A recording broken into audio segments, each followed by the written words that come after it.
pulse 8. And they're third on the grid, Gabriele Mini, who has looked really good throughout practice and qualifying, but then lost out yesterday. He tried to go for the lead and ended up being overtaken instead. But although his team looked very grumpy at the end of yesterday, he didn't seem too concerned, as though he's got a plan. Yeah, he may well have a plan, because being at the front of the field, be it first, second, third or fourth, that's a good place to start for the 70th Macau Grand Prix. Anything can happen over 15 laps, a 15-lap racing prospect. That's the 27 car of Dennis Hauger. We've just looked at Dino Boganovic on the outside of the second row of the grid. MP Motorsport running Dennis Hauger. He's one to watch this weekend. Some people may well think he could be up on the podium, or even on the top of the podium at the end of this race. Barry Boyer, also MP Motorsport this weekend, enjoying the sunshine. And do you know, so many of these drivers are almost like a rabbit in the headlights this weekend, because they are here just by very dint of being on the grid for the Macau Grand Prix. They are superstars around here. Some of them make the error. I saw a couple of them making their way back from the podium yesterday, namely Luke Browning, who won the qualification race, and Alex Dunn as well, making their way back from the press conference with their trophies, and made the mistake of stopping. And as soon as they stop in the paddock, they are absolutely surrounded by people. Everyone wants a photograph. Alex Dunn kind of looked over as if to say, what do I do now? Keep walking, Alex, keep going. Well, Alex Dunn starts second on the grid, and he might well be even better than that come the end. That's Isaac Hadjar, who is going to start ninth, the French-Algerian driver for High-Tech Pulse 8, back into Formula 3, having raced and indeed winning with High-Tech Pulse 8 in Formula 2 this year. He is the third of the trio for Oliver Oak's team. Zane Maloney, the driver from Barbados, is about to get on board his Carlin run car. Another guy stepping back from F2 to F3 because he's not raced at Macau and he wants to, and this could be his only chance. He's a never happy soul as well. He's always a happy, smiley guy. Really good character. And he's really put Barbados on the motorsport map. I know they've always had this vibrant motor racing scene, and particularly rallying. The Rally Barbados has been a great success for many, many years, but you know, circuit racing hasn't necessarily generated that many people from Barbados, but he's been a real star. Richard Verschoor, winner of the event last time F3 was here. Yeah, last time F3 was here, which was the first time the current iteration of FIA Formula 3 cars were here. Everyone was very excited before they turned a wheel in 2019, not knowing exactly how powerful these cars would be around the gear circuit. They worked really, really well. And then we had 3 years of F4 being the headline act for the Macau Grand Prix, and now these cars are back for the second time. So drivers strapping on crash helmets. Lawrence van Herpen was in the wall at Lisboa on Friday. Number 19 is Sophia Flörsch, also making a welcome return to Macau, having been racing this year in the Formula 3 European Championship. She took a 7th and a 12th as her best results. And that is Max Esterson, who did have a go in the championship for FIA F3 at Silverstone, but has been racing in GB3. Tough year there. That's Noah Leon stepping up to these cars for the first time. Quite a few Formula 3 rookies on the grid, but that is Sebastian Montoya, son of Juan Pablo, who I think is here. He's been racing to 16th place in the FIA Formula 3 Championship this year. A second place is his best result. And we've been expecting the learning curve to go on for the rookies that are here for the first time over the course of the weekend, and Sebastian Montoya has gone in the right direction, qualifying in 8th place after a race yesterday. Roman Stanek in car number 2. Next on the grid, just being strapped into the car, alongside Christian Mansell, who started his single-seater racing career also in the UK in British Formula 4. Pops the helmet on, no relation. And a wink for the camera, pops the helmet on, gets himself ready for what will be the biggest race of these drivers' lives. Oliver Goethe had a win in the FIA F3 Championship at Silverstone, and it was a really good drive, and his brother, regular GT racer, and he will line up 21st on this grid. And there is Marcus Armstrong, who went really well in the second qualifying session, but got into the walls on the first lap of the race yesterday and had to pit, and that's dealt him a really bad blow. I think otherwise he would have been able to be fighting for a win in the race now. Third visit for Marcus Armstrong. He's gone strongly here at the gear circuit at Macau before. Tommy Smith is next, just climbing into the car. The halo device on the cars, evidence on the Formula 4 cars last weekend, part of this double weekend celebration for the 70th Macau Grand Prix, alongside another one of the drivers that's been competing in the past in British F4. That's Mattia Sakazeta being strapped into the car. Now, a double winner at Macau, not having the best finish to the qualification race yesterday, but watch him. Dan Ticktum starting on the final row of the grid alongside a driver he had a coming together with, and therefore scuppering the chances of a good qualifying position yesterday in the race. Ugo Ugachukwu, who also did British F4. Quite proud of the fact that so many of these drivers have started out in British F4. For his part in the accident that claimed them yesterday, Ugo Ugachukwu was given a 3-place grid penalty, but it kind of mattered not because he was going to be at the back anyway. And that's the pole position driver, yet another British F4 champion, and it is Luke Browning. His weekend has been exceptional. For somebody that only had one podium finish in the FIA F3 Championship, he has been mighty all weekend, and he was really impressive in that qualifying race yesterday, which he won. His teammate Alex Dunn, even perhaps more impressive, having never raced the cars before, new to F3, and he finished second with Gabriele Mini, having tried to get past Luke for the lead, ending up third behind the pair. So Luke Browning really turning it on this weekend, and on qualifying day he didn't have the best of starts to the day. A couple of little problems during free practice at the start of the day, but when it came to qualifying, when it came to the competitive element of Friday, boy was he quick. Very, very impressive. He is an Aston Martin Autosport BRDC Young Driver of the Year. You don't get that award without a fair amount of talent, and certainly impressed the judges that year, a couple of years ago.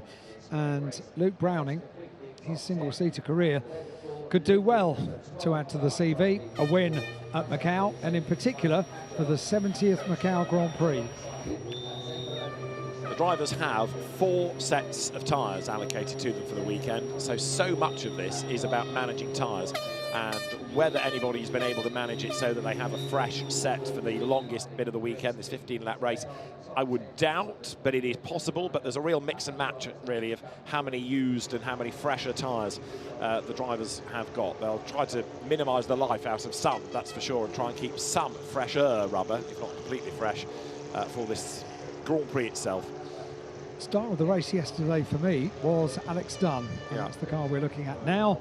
He is a young driver, and he has never been to Macau before. He was cool and confident before the race got underway, and then finished up second on the podium from 5th, 6th on the grid. So impressive.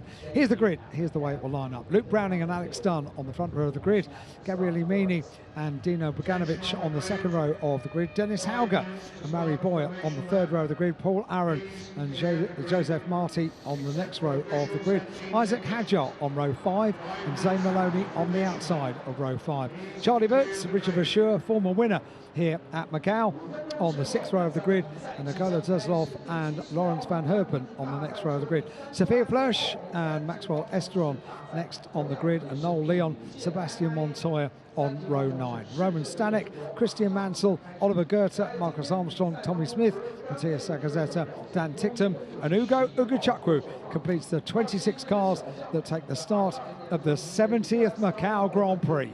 And this is wide open. It is a really interesting entry of people that have been racing in the cars this year in the FIA Championship, people coming back into Formula 3, people coming up to Formula 3 that have never raced them before, and only 2 drivers on this grid that have raced here before. Richard Verschure, mid-grid, 12th, Dan Ticktum on the back row. So it really is intriguing. And any lessons that we thought we had learnt after yesterday, well, let's find out. I'll grant you Luke Browning and Alex Dunn have been really good, but so has Gabriele Mini. A lot of it inevitably will come down to the run on that first lap down towards Lisboa. But even yesterday, we saw how these cars could slipstream, and the DRS zone that will be activated after the first lap down towards Lisboa as well. So that is another opportunity for overtaking.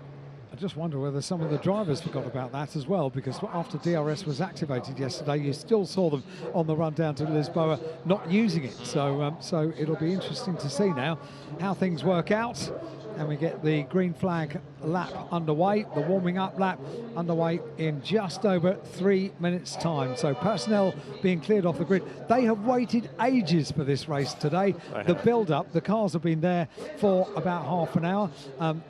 Those athletes that took part in the eye dotting for the Dragon, they've been waiting 45 minutes because everything happens according to time, and it happens absolutely spot on time as well. But the drivers will in a way be enjoying that because they are the star turn, the headline event. They're not the support race at 8:30 in the morning like they might be on a Grand Prix weekend, for example. Race of their life. Absolutely right.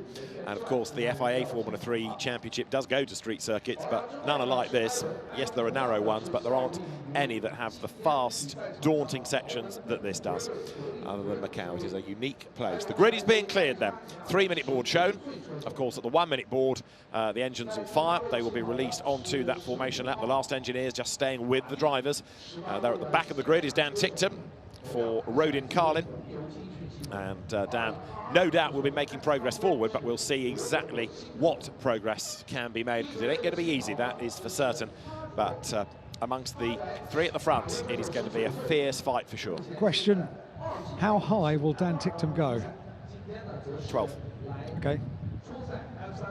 I say inside the top 10. Okay. He's smiling. You can see his eyes are smiling. He is relishing the prospect. When I interviewed him down on the grid yesterday from his starting position, which was lowly for him, he reckoned he could do 5 places on the opening lap. Yes. He got quite a long way to doing that. I think he got 3 or 4, didn't he? He wasn't far off, you're right. Well, the green flag is going to be shown in just over a minute's time. One final formation lap, and then those engineers will make their way to the pit lane. They'll flee the grid, and then we will be in business. So for 15 laps, the 70th Macau Grand Prix, 40 years since Ayrton Senna won the first Formula 3 race. Before that, it had been a Formula Pacific, and the grids had been okay, but not that strong numerically.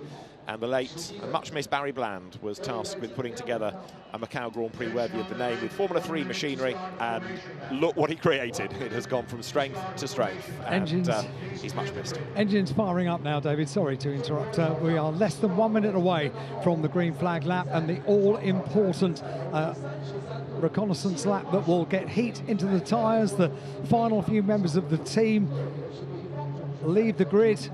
Final few members of the world's media leave the grid. The final few officials leave the grid as well, leaving just, and this is what they know, this is what they know best. Everything that has gone before is slightly alien to most of these drivers. The dotting of the I's on the Dragon, the dance that we've enjoyed, the introduction to the officials that are around the Macau Grand Prix, that's all new. But this is what they know. Driver, machine and a circuit. The gear circuit here at Macau, and we are soon to get the green flag underway for the 70th running of the Macau Grand Prix. Green flag waves, the engine notes rise, the cars blast away. That in turn just kicks a bit of warmth into the rubber. Luke Browning straight away moves across on Alex Dunn. They're different liveries because the blue is carried by Luke Browning by dint of being on the Williams Formula 1 team driver programme, and the traditional silver of High-Tech Pulse 8 carried by Alex Dunn. And then those red and white colours of Prema for first up on the grid, Gabriele Mini, and then his teammate Dino Beganovic. MP Motorsport, the orange livery, Dennis Hauger, and his teammate Mari Boyer will round out the top 6 on the grid. That is the exit of Mandarin down towards Lisboa, and the first lap of the race. You can expect this to be a hugely fiercely fought part of the racetrack, because one of your big opportunities to overtake could be your only one in the race, could be here. And it's a real pinch point into Lisboa. If you've been following the Grand Prix weekend, you'll know exactly what we've had in previous races. If you know the history of the event, you'll know how easily it can catch people out. And then this fast climb up San Francisco Hill. These 3.4-litre engines, I know I keep saying it, but they do make a fantastic noise. Wriggling their way then from Eternity down towards Teddy Yip, who is the man behind the Theodore Formula 1 constructor and team. And to this day, the Theodore racing brand lives on here, regularly hooking up, not just with GT teams, but of course single-seaters, and it's Prema that carried the SJM Theodore name, both in F4 last week and Formula 3 this week. There is Dan Tickton And boy, is he going to be all fired up for this. From 25th on the grid, he's got nothing to lose. These onboard shots that we've got this year are absolutely superb. Not only looking forward out of the FIA Formula 3 cars, but also looking back and looking at the driver as well. We get such a wonderful view and such a wonderful feel of what it's like to be in one of these cars around the gear circuit at Macau. What we notice more than anything else in the single-seaters and the onboard shots is how close you are to the barrier, because the front-forwarding camera, you can see it there. You can see the wheels, and you can see just how close they come as they go around the Macau hairpin, down the hill they go. This is where the circuit opens up. They can really stretch the legs of these powerful machines, and really we get a great view. We've had some complete laps on board, and boy, have they been fun. So Luke Browning brings the cars out of the right-hander of Fisherman's Bend up towards our bend, the tight right that ends the lap. You can see how much wider here the track becomes, and it's the same really all the way now down to Lisboa, weaving left and right to get the warmth into the Pirelli tyres. Teammate with him at the front of the grid, Alex Dunn. Then that second notional row on the one-by-one standard, Gabriele Mini and his teammate, Dino Beganovic. Another little wriggle from Alex Dunn, but kicking the car sideways to try to urge a bit more warmth into the Pirelli rubber as he comes up towards the grid. The last driver to arrive into place, the Trident, will be the American Ugo Ugochukwu, and once he is in position there will be a green flag shown at the back. They're still coming up to the grid, and so as the final few cars come through our bend, they see the board to tell them where to park, they slot into place, and Luke Browning then now goes through, in his mind, the first few corners of this 70th Macau Grand Prix. It began as a sports car race, and single-seater racing soon took over as the main category. Formula 3 came in 1983 and has remained predominantly the headline race ever since, apart from those recent travel-affected years. But since 1954, the Macau Grand Prix has made reputations, it has produced heroes, and it has generated stars of the future. There's going to be another one in 15 laps' time as the winner of the 70th Formula 3 Macau Grand Prix. The car's in place, but a yellow flag shown. I think somebody may have a problem. Are we going to have a delayed start? Let's see. The yellow flag goes in, and another green flag lap underway, according to the timing screen, as the cars accelerate down towards the first corner. Now, Luke Browning it is that has got the advantage as the cars jostle down towards Mandarin with right in his wheel tracks then. Gabriele Mini, Alex Dunn, not such a good start as the cars power down towards Mandarin for the first time. Round the outside goes Alex Dunn, and it is going to be Luke Browning in the lead, but only just. Gabriele Mini right in the wheel tracks. Dunn tries to squeeze up the inside. Mini covers him off. Beganovic goes to the inside line as well, but Browning will lead into Lisboa. Yeah, and Alex Dunn in the wall. gets it all wrong, so into the barrier down at Lisboa. Oh dear. Dan Tickton, meanwhile, making his way up the order from the back of the grid. There was some confusion, wasn't there, at the start about the yellow flag being shown just towards the back of the grid, the race getting underway. That was for a stalled car, wasn't it? Virtual safety car because of Alex Dunn in the barriers. Yes, I was waiting to see a red light, which I didn't. Apologies. And then we had the green flag message on the timing screen as though it was a second formation lap, but the drivers saw a light. And so the car of Alex Dunn, well, after a heroic drive yesterday, I'm afraid that has taken him out, and he's absolutely gutted, as you can imagine. Yep, so disappointing. He was on the outside line going into Lisboa. Everyone else was on the inside line, so he really didn't have the room to turn into the corner. It would have been a brave manoeuvre around the outside to make up for the slightly slower start, but the car already extracted. It always looks slightly incongruous, doesn't it? Let's have another look at the start, and you can see... No lights on. Facing us, we've had that sort of repeater at the back, but there were no red lights. Repeater, yeah. Anyway, Luke Browning did get the lights absolutely right, and Alex Dunn on the outside with Dino Beganovic getting up the inside. You see, they're all on the dirty part, bits flying into the air, weren't they? Yeah, there was loads of dust being kicked up for sure as they use every single inch of the width of the road on the run down towards the very, very quick Mandarin, and then ultimately on the run down towards Lisboa. Maybe this was where it all started to go wrong, around Mandarin for Alex Dunn. He was always on the wrong side of the road. There just wasn't the space, couldn't turn the car in, and ended up spearing the tyres. And Dan Tickton was trying to gain ground on the inside and was able so to do on the run up the hill. So very disappointed Alex Dunn. The face says it all, doesn't it? It really does. He was so happy yesterday. First visit to Macau. He had a trophy in his hand. He looked like it was Christmas. And, well, from hero to very disappointed walking back to the paddock. But look at the gap that Luke Browning has managed to pull. So we're under the virtual safety car. We may not need to go safety car. Let's see, there was a stalled car on the grid, you're right, and it might have been that of Pepe Marti, which is being brought into the pit lane. So the VSC is ending, and the green flag shown. We're back racing, but Luke Browning, look, has got a really nice gap at the end of the opening lap. Gabriele Mini trying to break the toe off and up to Dino Beganovic, but Browning is away and gone. So now Gabriele Mini is going to have to really push to bring down that margin. One lap in the book, and the gap between them is a second. Huge advantage for Luke Browning on the restart after the virtual safety car as they make their way through down towards Mandarin. What can Gabriele Mini do about this? He tries to get in the wheel tracks. He follows every single trace that Luke Browning does at the front of the field. Through Mandarin, they come through like a bullet, and Luke Browning has the advantage. Won the qualification race yesterday, and Gabriele Mini just matching every single move that Luke Browning does. To the outside there of Paul Ara, Dennis Hauger. It was Sebastian Montoya's car, in fact, that didn't get off the grid, so Montoya is out as the leaders climb the hill. Now, in the first sector, Gabriele Mini quicker than Luke Browning. He's coming back at the leader and he's shaking off Beganovic then as they head up towards maternity now. Drop down through the left, heading towards Teddy Yin. The Prema car's looking quicker today, and from the next lap onwards, they'll be able to use DRS. So Mini's task now is to get close enough to Browning to capitalise on that when they come down towards Mandarin. He's doing a good job of it. When they came across the line after the virtual safety car, it was only 1 second between the two of them. Luke Browning pulled the pin and got the advantage, certainly got himself a little bit of a cushion, but there is nowhere around the gear circuit here at Macau where you can relax, and Luke Browning knows that. He's putting in faster sector after faster sector. So after the restart, Luke Browning has just gone overall best in sectors 1, in sectors 2 and 3. But Mini was quicker in sector 1, and that might have been because of a toe, and actually Dino Beganovic is right on his tail. So you've got the Prema trio, 2nd, 3rd, 4th, Dennis Hauger in 5th. But for the moment, Luke Browning is still in charge as he comes out of the Melco hairpin, and on that mountain part of the circuit, he has built a gap. He's been away really impressively.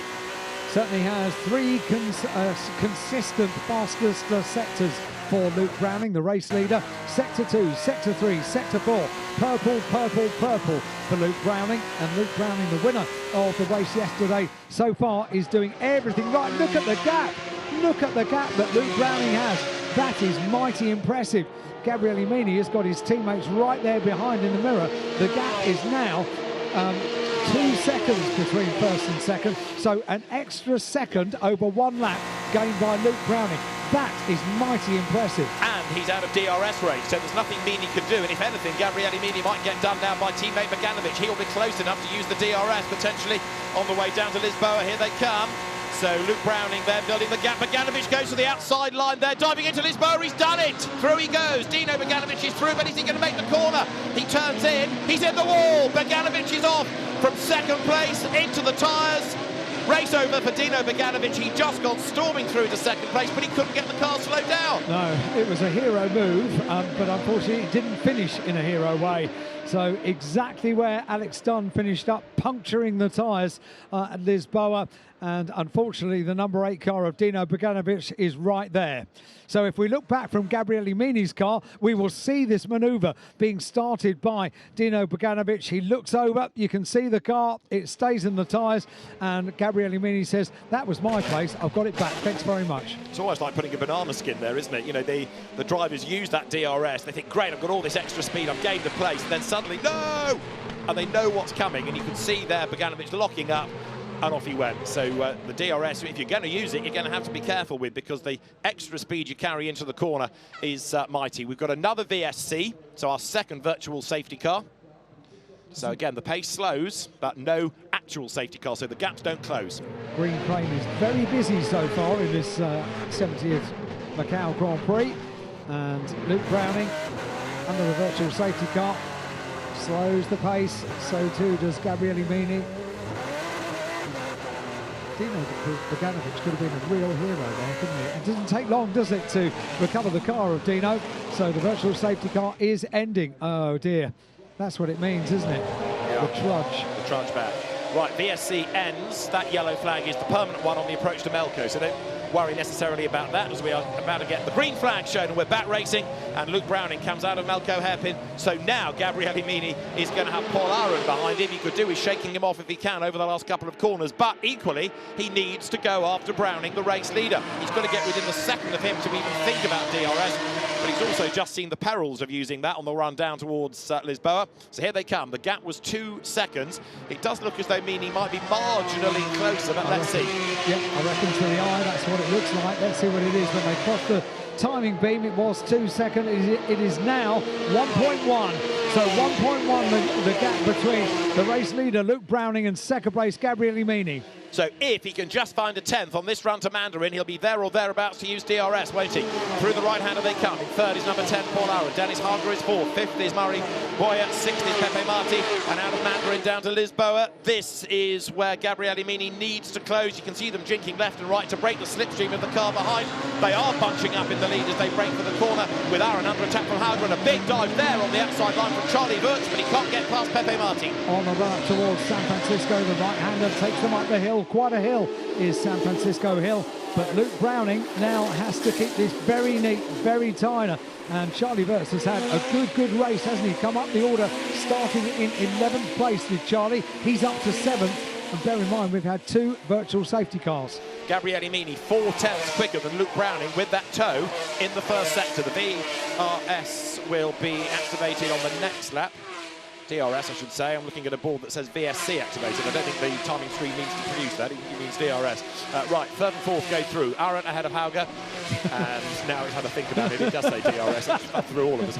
Right, Luke Browning. Too many initials. Oh, no. Luke Browning is responding. 2 absolute best, sectors 2 and 3. And in the third sector, he's pulled about 6/10ths over Mini. What we did see yesterday in the qualification race, Alan, was just how brave Luke Browning was on cold tyres. So, you know, he's able to push very, very early on. Good point, yeah, and confirmation from race control, DRS activated from the next lap, and that's on the run down towards Lisboa. DRS was activated when we saw Dino Boganovic go off, so was it just that little bit too much? I think so, yeah. Too much speed carried, and, you know, they've not had a lot of chance to play with that over the weekend, so it still comes as a bit of a surprise exactly how much extra speed that generates. It's a fast part of the track anyway, plus it's a really hard corner to spot when you're low down with the barriers towering over you. Over the line goes Luke Browning, fastest lap of the race, and how far ahead is he? 1.3 seconds. Gabriele Mini does a personal best. Aron is still in third, there he is ahead of Hauger, Boyer, Marti, Wirtz, Hadjar. Van Herpen is up to 9th, and Zane Maloney in 10th place. We're currently working lap 5 out of the 15 in the 70th Macau Grand Prix, led by Luke Browning. Yeah, the gap has has extended a little bit, so Luke Browning able to get 2/10ths over that lap over Gabriele Mini, and the fastest lap on the way. Change for third. Dennis Hauger has gone ahead of Paul Aron. Can he slow down the car in time for the corner? Yes, he can. Good pass by Hauger. So the Norwegian is through to third. So that's the first time we've seen it going into Lisboa. That it has worked, and worked very well indeed. So great manoeuvre there. Luke Browning continues to lead, 1.3 seconds the better of Gabriele Mini in second place, and still Luke Browning is not holding back. He's gone overall best in sector 2. Luke Browning is really going to be one to watch, isn't he? Goodness me. Well, as long as he doesn't make a mistake, it's his race to lose now, isn't it? Because he has just looked so good. There's something about this place that clicked right from the very first lap of free practice, the outlet, never mind the flying lap, and he's never looked back. The confidence was good after yesterday's race, and as the cars flick their way now down to the faraway S's, Browning is in the first sector slower, in the second sector quicker, in the third sector a fraction quicker, but he's always in that first run where Mini thinks he has a chance, possibly because of the toe, but then the gap stretches again, heading up the hill, and here you go, through Donna Maria, at the top of the hill as it were, on towards the Melco hairpin. So when you say that in sector 2 Luke Browning was quicker by 4/10ths of a second, that's quite a chunk over one sort of 23-24 second sector. That's really very impressive, and goes quicker in sector 4, quickest overall, and by quite a chunk again. So by 3/10ths of a second Luke Browning is quicker. Sector 5 to complete. He's already got the fastest lap of the race as the race leader. 2:07.2 for Luke Browning on the previous lap. What is this lap going to be? Across the line, completes the sector, and with another fastest lap overall, 2:06.836. What can anyone do about this? However hard Gabriele Mini charges, he isn't going as quickly as Luke Browning. So as you say, that gap going up and up and up. Dennis Hauger, though, for the podium now in third place, and his last lap was a 2:07.4, but he's getting closer to Mini all the time. There further back, Paul Aaron now under attack from the next MP Motorsport car of Mari Boyer that goes to the outside line. This for fourth place, and Boyer goes through. Again, stand on the brakes, turn into Lisboa. Mission accomplished in the way that Bogdanovic could not. Boy, they turn into that corner quickly, don't they? Goodness me, down at Lisboa. It is already an overtaking opportunity, but with DRS activated, wow, they approach that corner with great speed and have to be very, very careful how they turn into the corner as well, as indeed they have already found out to their cost during this race. So the gap did extend between Luke Browning and Gabriele Mini on the previous lap to the extent 0.4 of a second. So really the difference between the two of them in sector 2 on that last lap. This time, Luke Browning not doing anything particularly special time-wise in sector 2. However, with now an overall faster sector going in sector 3, Luke Browning is still going, isn't he? Goodness me. He knows one way to drive, and it's absolutely flat out. So he's not prepared to just win by a tenth. He wants to win by the biggest possible margin and take pole on the fastest lap as well and get the complete set here on his Macau debut. And it is a really impressive drive thus far. Very close to the wall there was Mari Boyer.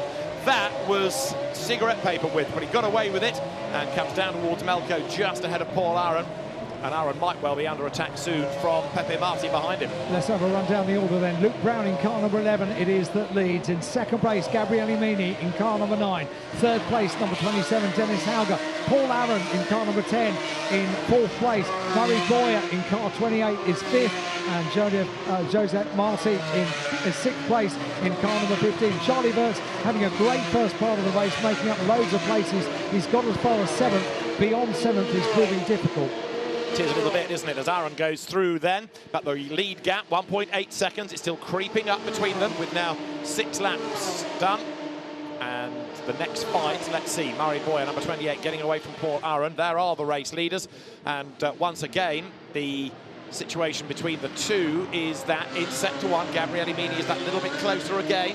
Dan Tickton also making progress. He's up into 19th spot, so some way to go to reach our predictions. And look at this, 3 wide they come. Zane Maloney on the outside line there to get past Lawrence Van Hoopen. Couldn't do it, but he does make the corner and keeps Richard Verschoor behind him. Verschoor goes one side and then the other, but Zane Maloney sticks out his elbows, hangs on to the place as Luke Browning continues to lead with yet another absolute best in sector 2. And Richard Verschoor has done the overall best sector in sector 1. He's down there in 11th place, keeping an eye on the former winner here at Macau. Won the Macau Grand Prix the last time these cars were here, did Richard Verschoor. He carries the number 1, and he has just put in the overall best sector in sector 1. Other drivers that we're keeping an eye on, Sophia Flörsch down there in 12th place, having a good Macau Grand Prix this year. Has been good from day 1 on Thursday here in free practice, has been particularly strong in the first part of the circuit as well. Very much so, and competitive as the race is currently on lap 7. So Luke Browning leads, Gabriele Mini second, and Dennis Hauger third, Mari Boyer ahead of Paul Aaron, and then Pepe Marti to round out the top 6. Then you've got Verts, Hadjar, Van Hoopen, and there, Zane Maloney going through with in 11th place, the red, white and blue car number 1 of Richard Verschoor, the defending Formula 3 Grand Prix winner, if you like, because he won the last time the cars were here back in 2019. He has returned to them from 3 seasons in Formula 2. This, in 12th place, is Sophia Flörsch. You're heading down now towards the fast right, into the sunlight, into Fisherman's Bend. Yeah, and you notice as the day goes on, the sunlight is quite blinding. You notice all the drivers when they were getting into the cars, all with the heavily tinted visors. That's an important part, to see the turn-in, to see the apex first thing in the morning. The motorcycle riders yesterday for the Grand Prix couldn't quite see some of the turn-ins, and they had to work out different ways of gauging the turn-in point for the corners, particularly down at Lisboa. This afternoon, the riders, the drivers with heavily tinted visors on their helmets, really absolutely essential part of racing this afternoon in the afternoon sunshine. Big battle on here, look, because to the outside line goes Pepe Marti to try to unsettle Paul Aron. He couldn't do it, so Aron tries to turn in fifth and succeeds in so doing. As further back there, Zane Maloney, I think, has lost out, has he, to Richard Verschoor, who's got up on the inside line. Lap after lap, Meany is quicker than Browning in the first sector, but little good does it do him, because for the rest of the lap, Browning just pieces it together beautifully and pulls away again. So frustrating, isn't it? Because Gabriele Meany, and a big moment there. So we've got the 29 car, and that's the car of Marcus Armstrong down the escape road at Lisboa. What was the other car involved down there? Marcus Armstrong was the car that remained in the escape road at Lisboa. Identify both of the cars in a couple of moments. May have been Noel Leon, number 18, Noel Leon, the Mexican driver for Van Amersfoort. A big off there, into the wall, the Prema car. That is going to bring out the yellow flags. Now, which of the Prema cars was it? I fear it might have been Paul Aron. It was that kind of part of the order, but we'll check in a second then, as the car, with the safety car now being deployed, is off the road, and that was a big, hard hit. Flame still licking the back of the car, but straight away the safety car is called, driver out safely, but that was a big whack. And it was Paul Aron, so he's okay, quickly out of the car, but that's done a lot of damage to the back, hasn't it? It has, yeah. There was a big lick of flame as soon as the car made the impact, and it was good to see him get out of the car. Paul has climbed through the safety catch fencing and leaves the car smoking. You can see the smoke coming from the back of the car. That's going to need dealing with very soon indeed. Wow, it's taken the back completely clean off, hasn't it? That's how hard the hit was. Liquid on the ground and a wheel off as well. It would not surprise me if this weren't a red flag race suspension situation now. Yeah, because the car has caught fire now, so the smoke legacy just from behind the catch fencing, we can see the flames as well, and the course vehicles are going to need to get there as soon as possible, really, because the fire has taken hold on that car, and it was so good to see that Paul had got out of the car and is in a place of safety. Now there, look, with damage is Charlie Wurz, so he got caught up in it. Pepe Marti, I think, was trying to get past Paul Aron. He may have succeeded, but certainly Wurz has picked up damage. And as the drivers come through, we're under safety car conditions. Wurz is going to have to pit. There's no question about it. If he doesn't this lap, he's going to be brought in. So Charlie Wurz, sadly, from what had just become 6th place with Paul Aron's demise, is about to head into the pit lane. Has Marti also picked up damage on the front? It's lower on the right front, isn't it, than the left? Wurz carries on. So the leaders come by. Safety car conditions now. And yes, very definitely, it's got no front wing. Yeah, and a deflating tyre as well. So you've got 2 walking wounded. He's driving on his own front wing, I think. Yeah. All right, here you go, replay. And let's see, Aron's backwards coming into the corner. He's already hit the wall once, look, because there's no back end on the car when he comes into shot. Wow. Gosh. That was quite an impact. And immediately the flames come from the back of the car, not surprisingly, really. The back end of the car still going is the number 6 car, Charlie Wurz. But also Marti ahead does have wing damage. I think he might have a deflating tyre as well. So they've all got caught up in that melee, haven't they? Charlie can't carry on like that, even if the bodywork is shaken free of the car. He's got no front wing. No, that's what I say. If he doesn't pit of his own volition, which he hasn't, then the mechanical warning flag will be shown. I mean, the team will be on the radio telling him to come in anyway, but at low speed, it's not as noticeable. But I think now, because the car is crabbing, Charlie Wurz has twigged that there's something not right here. Is that tyre going down? I think it's down, isn't it? It's the right front's not turning. So there, Pepe Marti, it's being masked by the slow pace behind the safety car, but he's got a flat tyre and the race is being red flagged. That's predicted the race suspension comes. Not surprisingly. So red flag comes out and we have completed 8 laps. And they can get to fixed cars, can't they, during this red flag intervention? I think that depends on the severity, authorisation of the race officials instantly. Because there are quite a few repairs that are required. Yeah. So it's worth the drivers, I suppose, limping on for a lap. The team's possibly saying we might get a red, so keep going, limp round. Yeah, keep going because you keep position. Exactly, exactly. So the race suspension means that the race is interrupted. It is stopped for the moment, but then it will not be a re-grid, it will resume. So they'll come into the pit lane in order. And once the road is clear, then the cars will be released under the safety car from the pit lane. But you can see, as Alan pointed out on the left there, look behind the fence, there's a wheel, there's the rear of the car. So there was clearly one big hit before we saw Paul Aaron spin backwards into shot, and then the car ignite. But the officials quickly on the scene to douse the blaze. We'd seen Paul Aaron leap clear of the car, but that was a huge hit. And gives us this race suspension situation. Yeah, it does, and quite a few damaged cars. So they head around the circuit now and will head into pit lane. And they will line up in the hot pit lane in front of our commentary points here at Macau.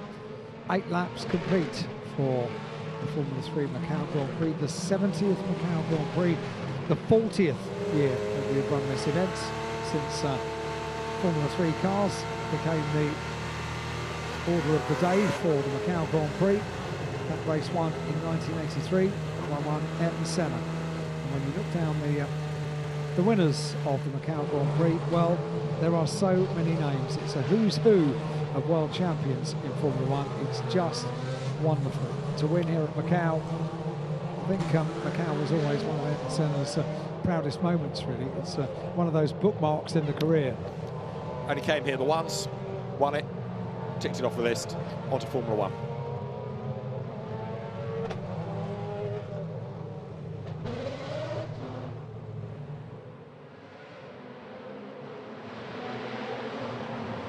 So the cars will come to the pit lane, and we'll see how long it takes then to attend to this. I'd be surprised if drivers got out of cars. We were seeing yesterday some of the GT drivers in a similar situation, staying in the car, staying focused rather than being distracted.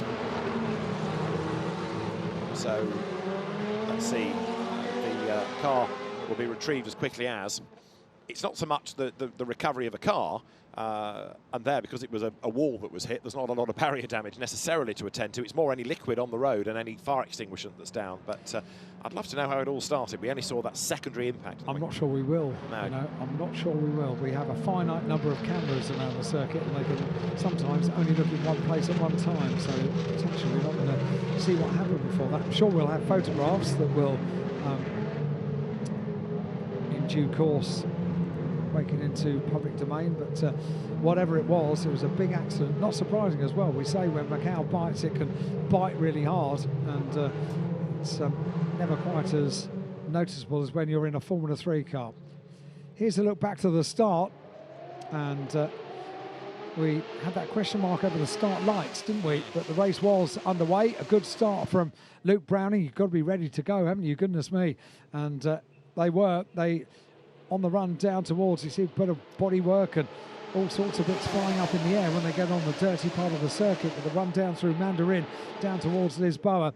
This was unfortunately the wrong start for Alex Dunn. Goes to the wrong side, over to the left hand side of the circuit, turns into the corner, nowhere to go, everyone else is there, and bang, straight into the tyre wall down at Lisboa. The first scalp is claimed at Lisboa. He was lucky not to get hit from behind as well, as others had to try and squeeze past him. So that slightly got in the way of Dan Tickton, who then made the climb up the hill, and it wasn't long, of course, before the VSC signs came out to give that first neutralisation of the race. We've since had a second VSC and now our red flag, but the first one was for that to happen, for Alex Dunn's car to be retrieved. And a very, very disappointed Irish driver clambering out after all the good work yesterday.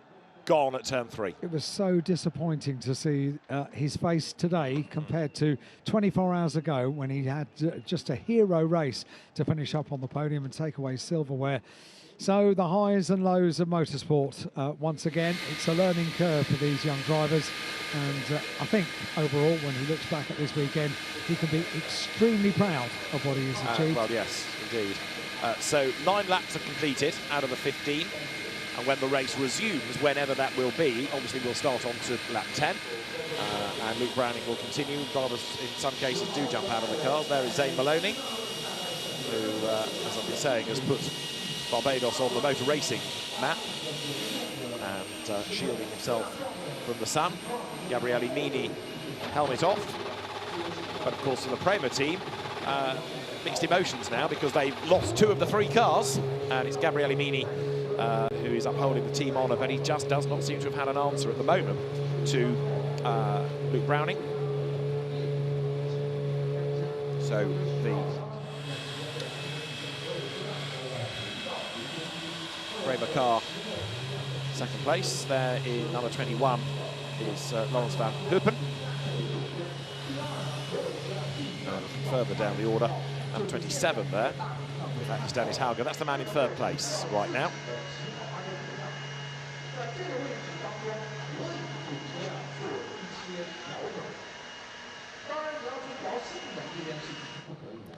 Dennis Hauger there in third spot. So there are 6 laps still to run. Let's have a look, if we can, at the start from one or two other drivers' points of view, such as Dan Ticktum. Here he was, 25th of the 26th on the grid. And that yellow flag looked further up the road on the left, but the lights did come on. You can see them in the distance blinking across and out, and away he blasts. It was Sebastian Montoya's car that did not get away. So Dan Ticktum storms off the grid, gets around the outside of Mathias Zagazzetta, dives into reservoir. Tommy Smith goes wide, and Dan Ticktum picks him off as well, and then gets into the slipstream on the way down towards Mandarin. Speed building all the time. Bit of a lift as he tries to work out which way the traffic will go, then back on the throttle coming out the other side of the corner. Remember, up the road, Alex Dunn is about to make his hero move for position, which is not going to come off, so Dan Ticktum goes to the inside line, down through the gears. He sees everybody slow ahead, thinking maybe there's drama. Doesn't really see the parked car, but he's still on the inside line, avoids banging wheels with Armstrong, and powers up the hill. And then out comes the VSC, so he gets that flashing yellow light on the dash that means slow, slow, slow, and he does, and everybody slows with the virtual safety car being employed. So there you can see right now the red lights are on, and 9 laps done. So let's have a look at the Sophia Flörsch start. Sophia Flörsch having gone pretty well yesterday and starting 15th on the grid. Blast off. Grabs a gear. Across in front there moves Lawrence van Heupen. So Sophia Flörsch has to slot in behind through reservoir. In the 5th gear. 6th. And again, just a little lift into Mandarin to work out where there might be a gap. Back onto the power coming out the other side, and also that lift because, of course, tyres still pretty cold. Good pass of Nicolas Solov, a teammate on the inside. Dives down towards Lisboa. Through on the outside goes Van Heupen once again. It's all kicked off, remember, we've done a bit of wheel banging around where she was. Then Maloney just escapes up the road. We're still green at that point. Onto the throttle. And then we have the VSC.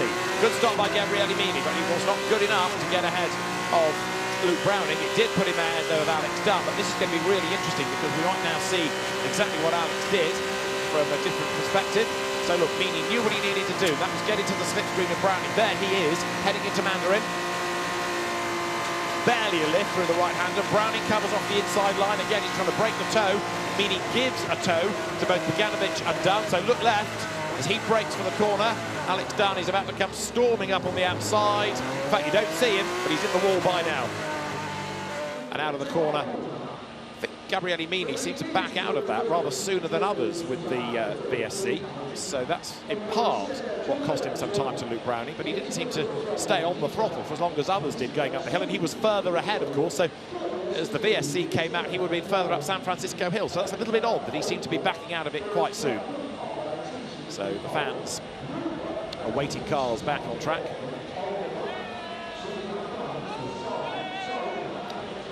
As we've been saying, the incident with Paul Aron has involved Pepe Marti and Charlie Wirtz. We know that because they picked up damage, but we haven't, I'm afraid, got the start of it. But you can see what's taking the time. There's 2/3 of a Formula 3 car there, but it's the liquid around the corner that's being treated. So that's come from somebody else's car, hasn't it? Because, of course, Aron never got as far as those marshals are coming down the hill out of Teddy Yip corner. Everybody finding themselves on the screen. This age-old problem. Do I wave at the camera or wave at the screens? The big screens for the fans, start-finish area, and down at Lisboa as well. We're laying the race footage, and of course, seeing themselves on those big screens, entertaining everybody over the weekend. Look, it's you, it's me. Gonna wave.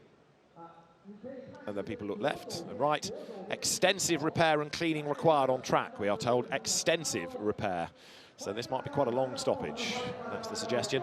And we've got to be done within a couple of hours because of the regulation road opening at 6 o'clock. So the marshals toil away.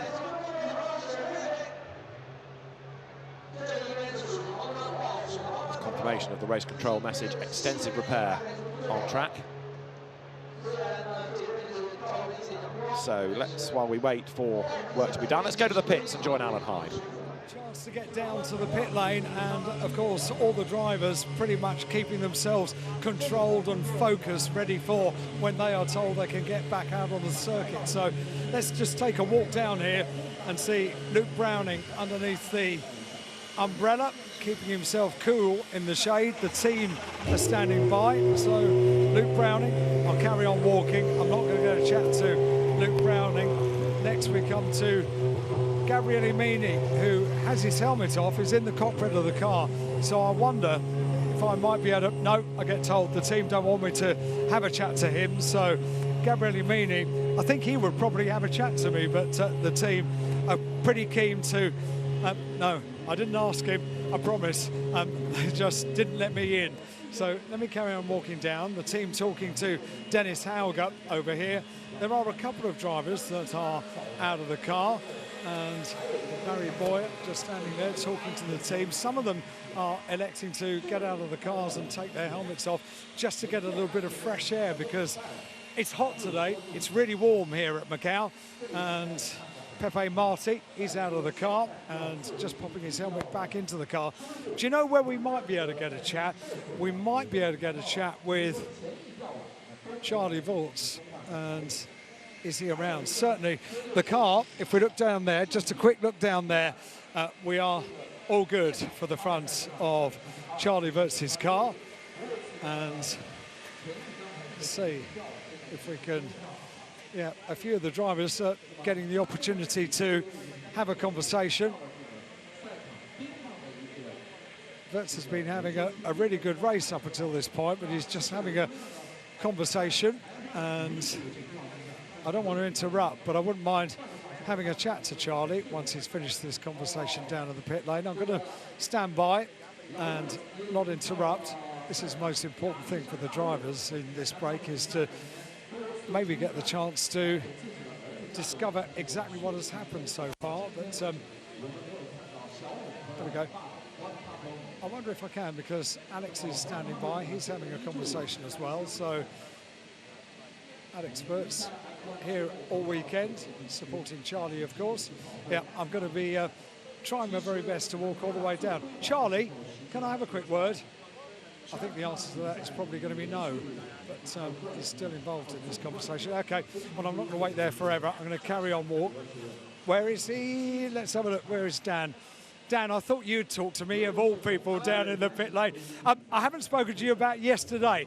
That wasn't according to plan, was it? No, it's unlucky and unfortunate, but it happens here, you know, more often than not, it seems to me, the last couple of years. But, yeah, bit of a shame. It was. What about the race today? I mean, OK, well, I'm going to tell you now, I reckoned you'd be inside the top 10. Addison reckoned inside the top 12, and our director reckoned 10th. I think it's possible. I mean, half of it is just staying out of trouble, of course, which I've done pretty well so far. Look, we haven't had the pace all weekend. We've tried to make a few changes today. Difficult for me to get a read from it, just a few laps there, but still don't think we quite got the pace. But I still think I can go forward from where I am. You're up to 16th, you know. That's good going. Yeah, it's all right from where I was, yeah. It's a very different car, what you're driving this weekend, to what you've been driving for the last couple of years, isn't it? Yes, it is. I have to say it's nice. I got used to it pretty quickly, quicker than I expected, to be honest, so yeah. And what does it feel like being back on the gear circuit here at Macau? Because it's a place that you've triumphed twice. Does it feel like putting on a comfortable pair of slippers? Yeah, it does. I mean, I wouldn't ever call Macau comfortable, but I have to say, like, it's one of the first races I've been looking forward to doing for a long time. It was very short notice, so I'd have liked to have a bit more time to prepare and done a test, for example, but no, I'm very, very happy to come back. And even though where I am, I'm still enjoying myself. So yeah, I know, every time we see a camera looking back at your face, you're smiling, I can see. Yeah, I don't know why people get all these negative views. I'm always smiling. He's happy to be here. Dan, double winner at Macau. Thanks, mate. Thank you. Thank you very much indeed to Daniel Tixham. Let's see who else we might be able to get the chance to have a chat to down here. And it would be good to have a chat to Sophia Flörsch if I get the chance. She's out of the car, so I've got a good opportunity to do it. Let me see if I can interrupt and have a quick word with Sophia Flörsch, who is out of the car and so far been enjoying a really good weekend. Sophia, can we have a quick chat? You've been having a great weekend, the car going really well, you going really well.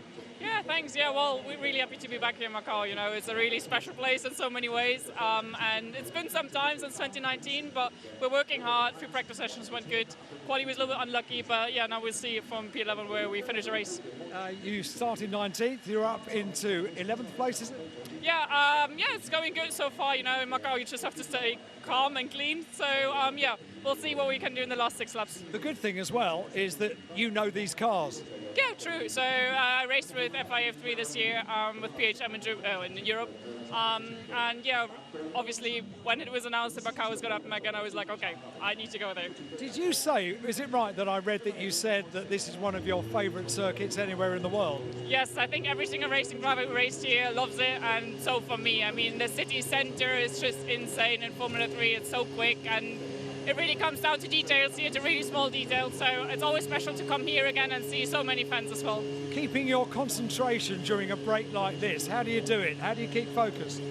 Well, yeah, just stay focused. I mean, in the end, mainly just talk to the engineer and go through the plans and what's still to do and to improve, and we'll see. I mean, the guys here are quick, but we're quick as well, so we'll see where we end up. Sophia, thank you very much. Keep on doing it. Very good. Up from 19th to 11th on the grid. I'm going to hand back to David briefly, see if we can find anybody else down here in the pit lane. Alan, good work. Good to hear from Dan and from Sophia. And you saw, as Charlie Wurtz and Pepe Marti were discussing their incident, Alex Wurtz, Charlie's father, listening in as well. And, of course, understanding it from a driver's point of view. Might try and go back to them, potentially, once they've finished their rather deep and meaningful about the dramas.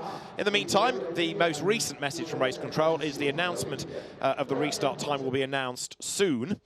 I'm still really intrigued as to where all that liquid has come down the hill, unless it's poured out of Aaron's car after the impact and headed down the hill, because of course the car never got that far, but it may well have been that if the fuel tank ruptured, it's gone onto the road and then gone down the hill. So another reason, never mind the car being in a dangerous place, to suspend the race would be the fact that you've got a very, very slippery section of circuit, which would be dangerous on which to race. So you can understand the speedy dry being needed, but they've run out of that bucket.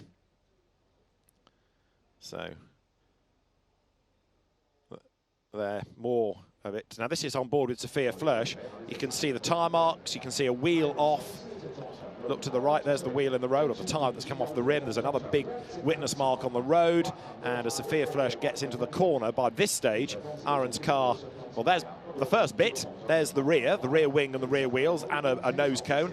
And then round the corner is Aaron's car up against the barrier. And there's the flame that suddenly erupts. So Paul Aaron is out of the car okay. Now back to the pits. Alan, I think, has found Zane Maloney.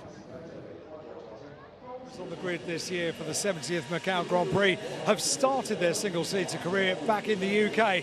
Zane Maloney, it's a bit different around the streets of Macau to, say, for example, Alton Park.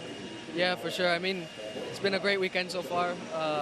We've struggled for some pace all weekend, so a bit disappointing, but I mean, driving around Macau is something special, so just enjoying every lap around here. What were you expecting coming into this weekend? Because a rookie year in a Formula 3 car, these are quick cars around the gear circuit. What sort of target did you set yourself? I mean, there was no target really. More came here to get another race under my belt, help out Carlin, and I mean, I have Dan as a teammate, so he's won here twice. He's obviously very good. So to get some good data and compare to him, and I mean, we've been very similar all weekend. So satisfied with myself. There's still 6 laps to do the business, but yeah, we're just struggling a bit in general this weekend. So It's going to be like another race, though, isn't it? It's a restart, so it's going to be like another separate race. I mean, there's no championship, so everyone wins it or bins it. So we'll see. I'm sure that those guys up ahead are going for it, and I will as well, obviously in the right way. So hopefully a bit more chaos, not as much as that. Hopefully everyone stays safe and we can have a good race to the end. As far as Dan Ticktum is concerned, how helpful has he been able to be? He has won here twice. I'm sure you've seen the videos as well. The first win was something else. How much has he been able to help you? Yeah, for sure. I mean, it's been cool having him as a teammate. He's very fast, obviously. He's gone through F3, F2 in Formula E now, so he's clearly... He's quite a character as well, isn't he? Yeah, he is a character. No, he's cool. He's a cool guy to be around. He's quick on the track, so helps me out. And I've been helping him out this weekend. It's just been generally really cool with Carlin, and we've been improving step by step.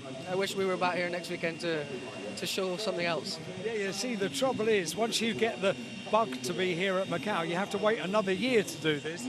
Yeah, for sure. I mean, I've quite liked also sleeping in and coming at 1 o'clock to the track. We usually don't get to do that, so that's been cool. The crowd's been amazing, and Macau's an amazing place, so I'll be back next year, I hope, for sure. Thank you for talking to me, Zane. Good luck in the... Ups.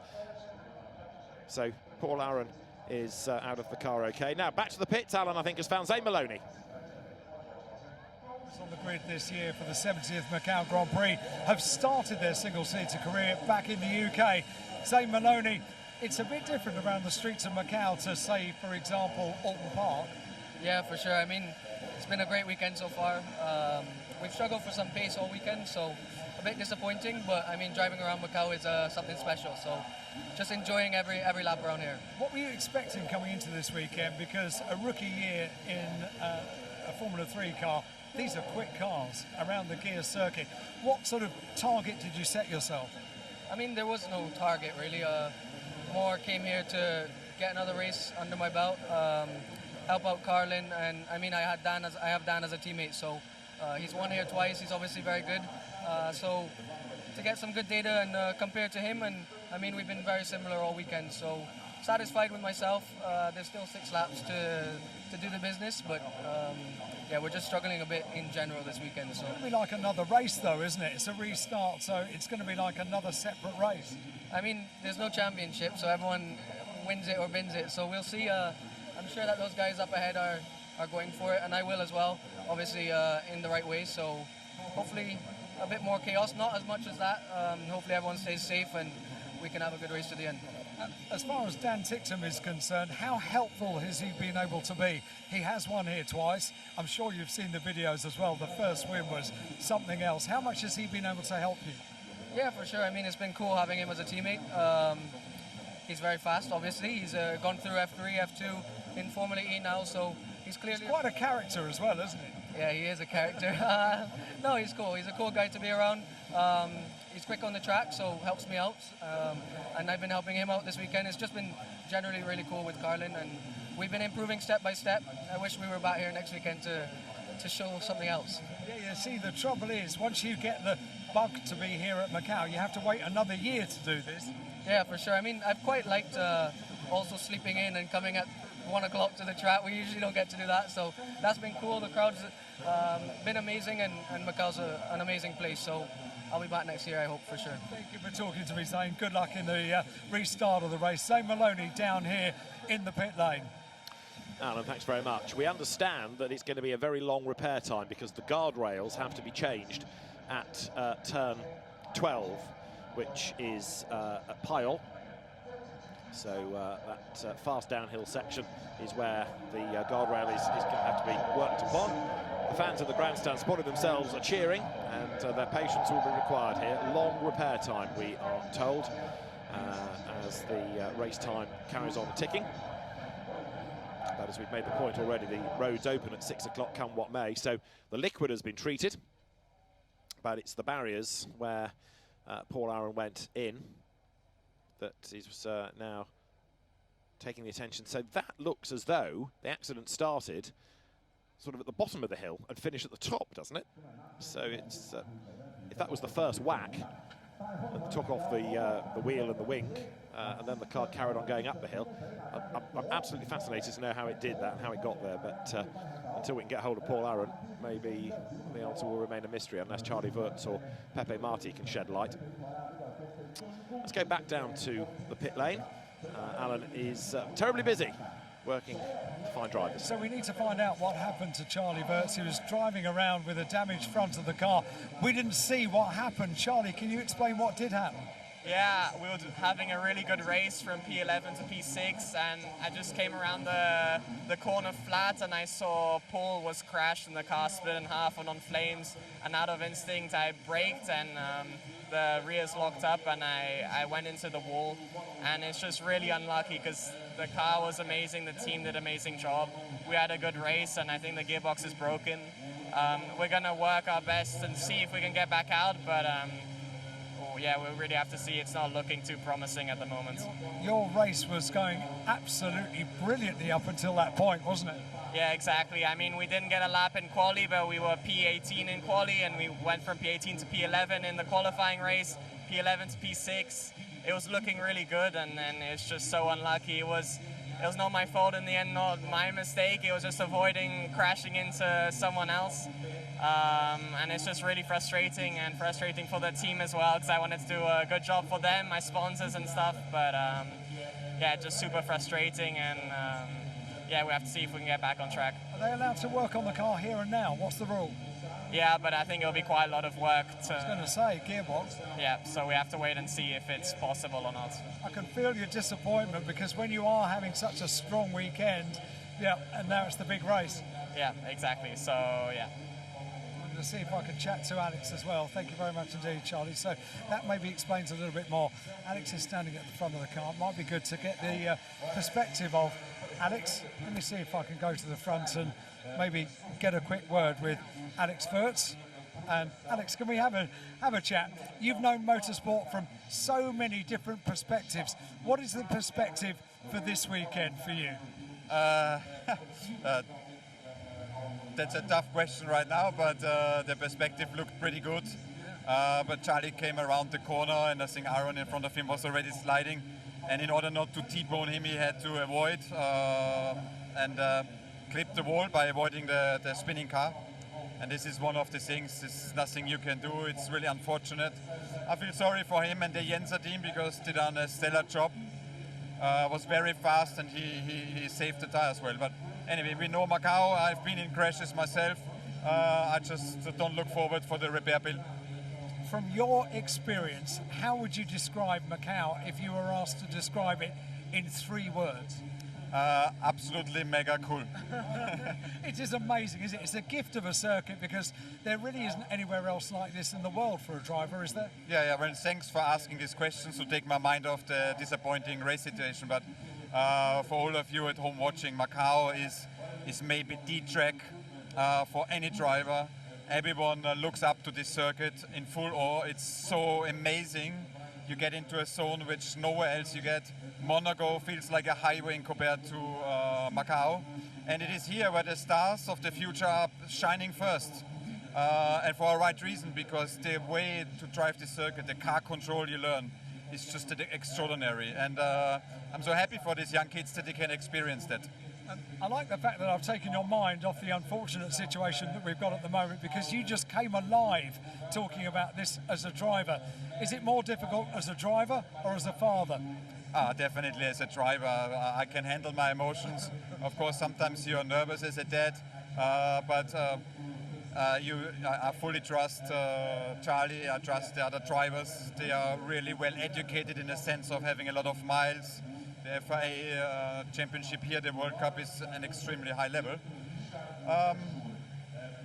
But yeah, sometimes you wish you could help, especially like now, to help to repair the car. But it's too much of a damage, unfortunately. What a shame. Alex, thank you so much for joining us. Thank you. Alex Wurtz down here in the pit lane, so we get a bit more of an insight into a father and son racing weekend, a lad and dad racing weekend at a pretty high level, and we get a bit more of an insight into what happened to Charlie Wurtz. Alan, well done. Thanks very much for that. So the family Wurtz and the barriers being attended to, as you can see. So if that's where the accident started. There's presumably damage that needs a section repairing, but I don't know whether it's a big section or not. Hard to see through the fence, but that is where the work is happening, and the teams are being told long repair time required.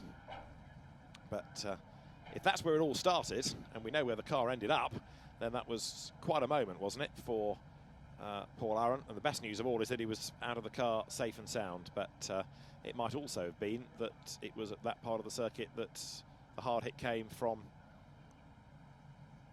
Charlie Wurtz, but I would have thought that he would have done more suspension damage rather than anything else, but the gearbox damaged as well. Interesting if he spun into the barrier backwards. So between the two of them, and Pepe Marti picked up frontal damage as well. That's why we've got this barrier repair going on. Of course, the current Formula 3 car with those 3.4 litre engines, much quicker than the old 2 litre cars, and it stands to reason, but you're talking about greater speeds, and therefore an impact happens. It's a fair old whack, and the fans there have found themselves in the stands, and they're all in good voice, which is great to see. The party atmosphere in the sunshine, it's a lovely hot afternoon at Macau, is underway.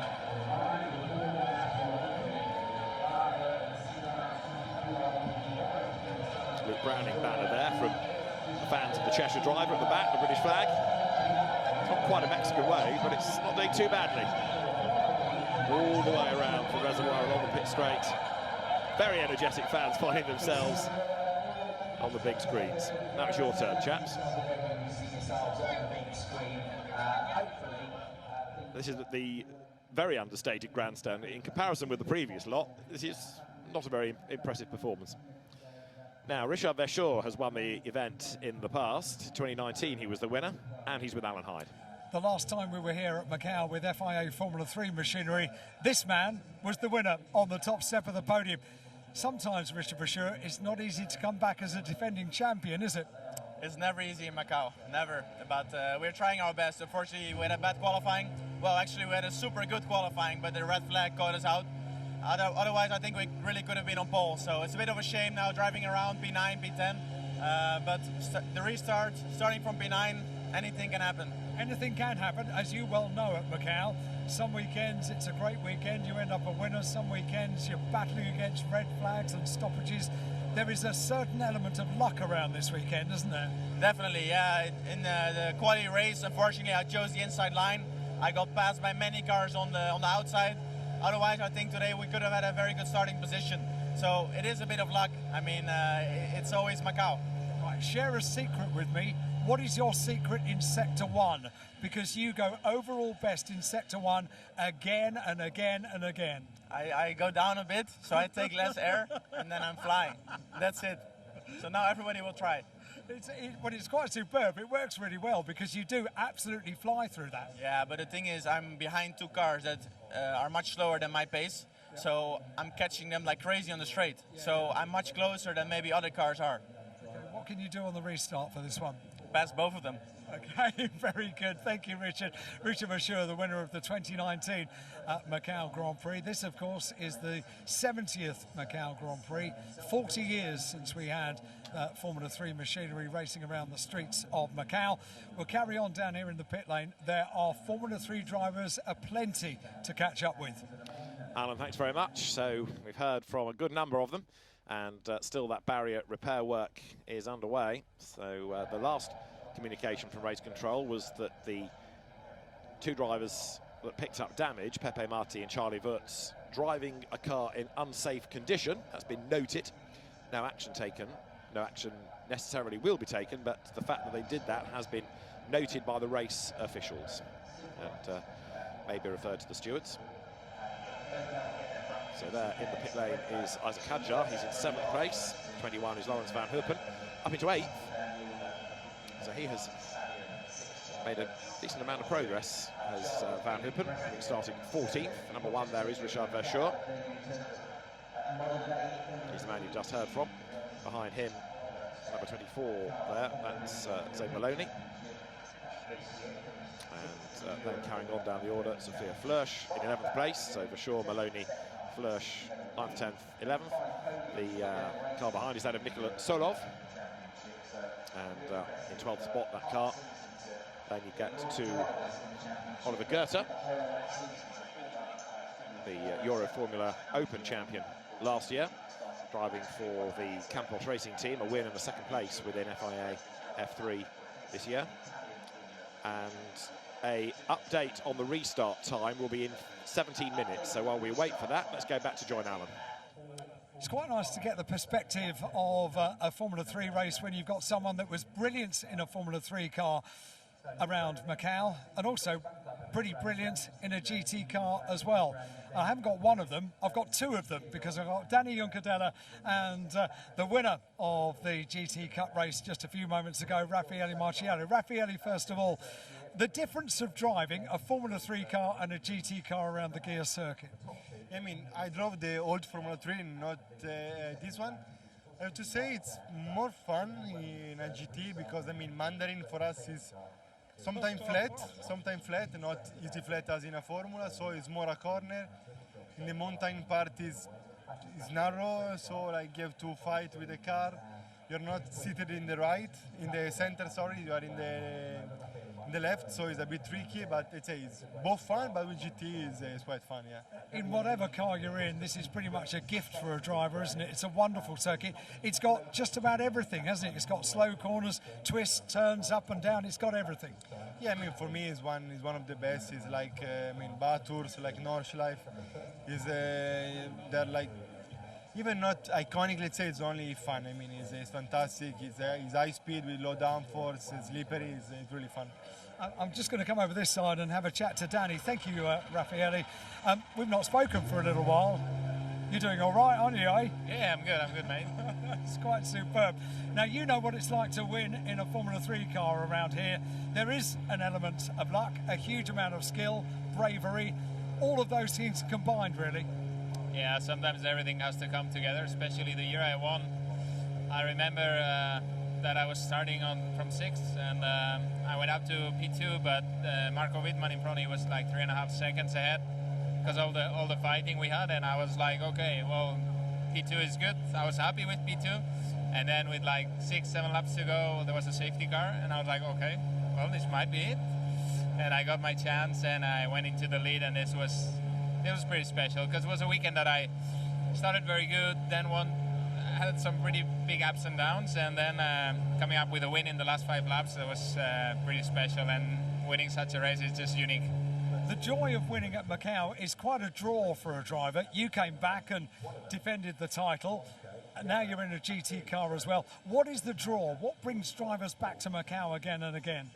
I think the race itself, especially in Formula 3, being the main event, you're used to being like a second main event, or like you're not in the spotlight as much, and here it's the big event of the year, and it's one race, and it's this unique track. It's all the legacy behind, especially when you win it, it's very good, but then it's not that great because you really want to come back again, you really want to win again, you want to have that feeling again. And that's why, like, I remember sitting out in 2013 when I was a DTM driver, and I was watching on TV Alex Lynn winning, and I was like, oh my God, I hate this guy.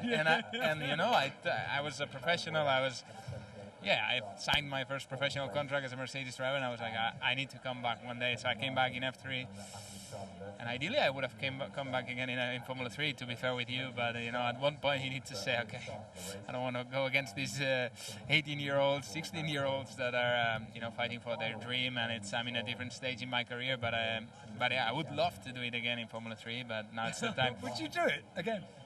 When the news came out, actually, I contacted one team and I said, hey, do you want an experienced driver? Alex Sims came back, I think, 5 or 6 times here to Macau. Yeah, I know, yeah. Unfortunately, the answer was, how much budget do I have? And then the conversation stopped there pretty much. So yeah, Macau GT is the new thing for us. Also, you can see it's the top GT drivers racing here, which makes it all so special as well. And it's such a crazy race, like Raffaele mentioned. With the GT, there's some places where it's a bit more trickier, and it's very narrow. The car is huge, so it's another challenge. And being in a FIA World Cup, it also makes it so special, and I'm going to be coming back anytime I can. Yeah, you're not going to keep away, are you, Danny? Thank you very much indeed. Raffaele as well. Great to bump into a couple of world-class GT drivers down here in the pit lane. They know what it's like to wait and keep their focus on the restart of the race, and that is exactly what the Formula 3 drivers are doing right now. And Danny Juncadella, that's 2011 Macau Grand Prix winner. There's the man that's leading at the moment, Luke Browning, standing next to his high-tech Pulse 8 car.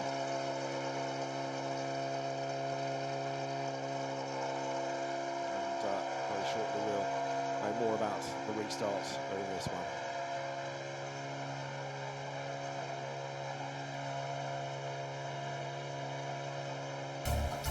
Let's have a quick look at yesterday's race. It began with Luke Browning on pole position, and he made a demon getaway to fend off Gabriele Mini and Dino Beganovic, with Isaac Hadjar dropping down behind Alex Dunn. Mini went to the outside of Browning on the way down towards Lisboa. Beganovic tried the inside line, but it was Dunn that got past him and made a move against Mini. That didn't work, but he'd have another go later on because there will be an early interruption to the race. Dan Tickton was busy going down towards turn 1. And at turn 3, he was forced out a little bit wide, dropped a couple of places, and then later would get absolutely harpooned by an errant Uga Chukwu that put both of them out of the race, and it looked like this. Up front, Luke Browning led the way. The race was interrupted while those cars were removed, and when the race got back underway, he was attacked on one side by Mini, on the other by Dunn, but it was Dunn on the inside that went second, and so Gabriele Mini, rather than gaining ground, lost on that run towards Lisboa. This is how it looked from on board. He was briefly ahead, but then look at Dunn on the inside line, shuffling himself up into second spot.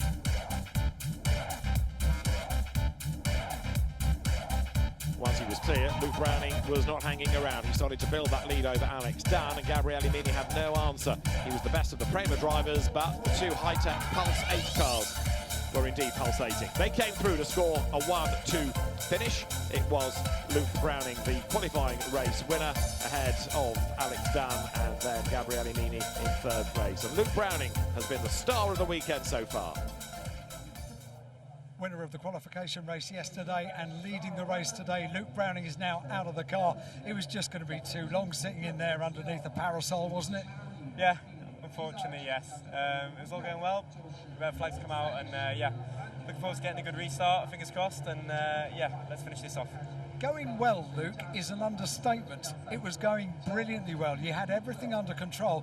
I mean, I guess the key when you're in that position is just not making the tiniest of mistakes, isn't it? Yeah, exactly. Just managing it. I mean, it's so the speed that you're going past the walls here is insane. So that concentration for an extended amount of period is obviously difficult. But yeah, I was relaxed, you know, trying to take it as quickly but as safely as I could. Obviously, I knew I had a pretty safe margin, but yeah, that's been wiped out now. So it's time to build it back. Can I ask a question, which is just because I'm a fan and I watch motor racing, and we sit on board on these Formula 3 cars around Macau. We can see the front wheels, we can see where the barrier is, we can see where the wall is. In the top part, the hilly part of the circuit, how do you not get tunnel vision? How do you remain so inch perfect every time? Well, if we look down here, as you can see, if we pan the camera, we've done a little bit of wall scraping. So yeah, I've taken a little bit of paint with me there in the rim as well. But yeah, I try my best to be as inch perfect as possible, but sometimes I just get it wrong. But yeah, it's obviously difficult to stay within them margins. But yeah, to be fast here, you've got to be like that. Career's going really well, isn't it, Luke? You should be very proud of what you're doing. I'm trying my best. Yeah, obviously with a massive thanks to Williams and Ollie Oakes at High Tech, it's really propelled me this year doing Formula 3 and having the opportunity to come to Macau. I'm incredibly grateful. So yeah, just to be here, I'm happy, and yeah, to come away as almost a champion would be amazing. Did you expect to go quite as well as you are this weekend? Street circuits were, yeah, I mean, my first time at Monaco, it went pretty well, and I think one thing about my driving that's probably noted is the track usage, especially coming from sort of Alton Park, these background UK circuits. You've got to be inch perfect, and really that attention to detail is super important here. So I guess no, but yeah, we expect to be up there. Obviously Vips was on pole here last year, so we knew we had a good car here, and it was just all about putting it together. And the reason I asked that question is because there are drivers on this grid this weekend that have won the race once, won the race twice, but there are plenty of drivers that have never been to this circuit before, and you all seem to have learnt the circuit in no time. What's the trick? I don't remember drivers learning the circuit quite so quickly before. Is it simulation before you come here? I think so, yeah, and the ability, the things that we've got now in terms of software to overlay differences and to understand and really go into depth about yeah, how to take a corner and how not, and the philosophy around here. And it's funny, 3 different philosophies in taking a corner work quite well here, and you've got to make sure you nail all of them to be fast. So yeah, it's an interesting thing, but for sure simulation, as many laps as possible on the sim, but ultimately you turn up here and you've got to drive by the seat of your pants. How easy are these cars to get off the start line? Pretty easy, to be honest. It's a lot of the hard work's down to the engineer. You drop the paddle, and then you drop the second one after the clutch bike point. So, yeah, a lot of it's out of your hands on the start, to be perfectly honest. But luckily, I've got a brilliant engineer, Finn, that's done an amazing job this weekend on both starts. We've been, yeah, it's been pretty impeccable. So we're all working hard. You're doing a great job, Luke. You need to go. I understand it's about 12 minutes before the start. Thank you very much. Luke Browning leading the race, won the qualification race yesterday, and engines are beginning to fire up in pit lane. Alan, thanks very much. That means we are 11 minutes away from the pit lane opening, and therefore the race resuming. And very shortly, therefore, drivers will start to get on board. Gabriele Mini chatting to his engineer. This is the man with the pressure on now. He's got to somehow dig deep and get ahead of Luke Browning, who had built a gap, of course, but the gap means nothing if we resume behind the safety car from the pit lane. The race control vehicles, plural, are back into the pit lane. There are 3 of them, absolutely full of the race officials, who are now dashing back up to the race control building. The slippery surface flag will be out at turns 11 and 12 because of, obviously, the petrol, the liquid put down on the road by Paul Aaron's damaged car. What we need to kind of try and see in the queue is whether or not Charlie Wurtz's car is there and whether they've been able to repair the gearbox. That was going to be a long job, but equally the barrier repairs have been a long job, so it might just balance out. I'm peering from my window, but I'm afraid looking down through the debris fencing on the pit wall, it's rather hard to try and spot Charlie Wurtz's car, but we'll do that when the cars no doubt leave the pit lane. So that's Dennis Hauger, that's the man in 3rd. Behind him, 28, helmet on, is Mari Boyer. So 4th place, number 28, Mari Boyer. In 5th place, it should be Pepe Marti, number 15, the Campos racing car, new front wing. And then a gap. So that's where Charlie Wurtz should have been. Look right, and I think you'll find the car in its garage, potentially. Charlie Wurtz looking as though he is not, after all, going to be able to take the restart, and that is very disappointing news indeed. So Charlie Wurtz effectively retires from the race, it would appear, unless they can scramble the car at the end of the queue. They've still got 10 minutes to work, even if it doesn't necessarily start from where it should do. They still have a bit of time to work on the car, but the fact that it's in a garage, obviously not in the fast lane, just reinforces the amount of work that is needed to be done on that car. Disappointment for Charlie Wurtz, having had a good run early on. Just keeping going, there's Nikola Solov, who is in 12th place, Oliver Goethe, number 17 for Campos Racing. The team still carrying the name of the late founder, Adrian Campos, who of course did for Minardi Racing Formula 1. You can see Dan Ticktum driving back in the pit lane. You've got Roman Stanek's car, number 5 there, Max Esterson, the American driver out of GB3. Another driver here for the first time. In fact, we've lost him, he's not there yet. Dan Ticktum should be next, there he is, and a wave, and gets himself then helmet in hand, ready to clamber on board the car. Number 22 is Christian Mansell, the Australian driver at ART Grand Prix. Number 20 then, Tommy Smith, another of the Antipodeans. And then behind him there will be Matthias Zagazeta, the Peruvian. Keep on going, behind Zagazeta, American driver Ugo Chukwu for Trident. After Ugo Chukwu, it will be Noel Leon, who was delayed with Marcus Armstrong earlier on. We saw them up the escape road. Marcus Armstrong's car not there, but Sebastian Montoya's car is. And that, of course, joined in late after it was pushed into the pit lane.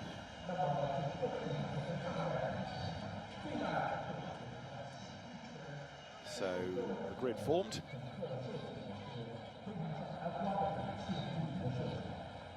That's the order. Browning, Meany, Haga, Boyer, Marty, Gat, where Wurtz may or may not end up. Hadjar, Van Hoopen, Veshaw, Malone in the top 10. And again, we're all finding ourselves on the screens. And this is the most animated of the grandstands. If there's a competition, then B9 and B10 are winning it. So the pit lane is going to open at 16:50, and we're at 16:43 as of now. We've been talking over the weekend about how drivers have this lure of Macau and want to come back year after year.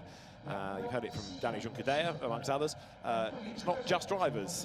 Last night was introduced to Felix Rosenqvist's father. Felix, a double winner of the event, dad on a business trip to China, and he made a bit of a detour to come here for race week and then go back to his business trip. But even for a racing dad with no involvement, he's still eager to be part of the Macau Grand Prix.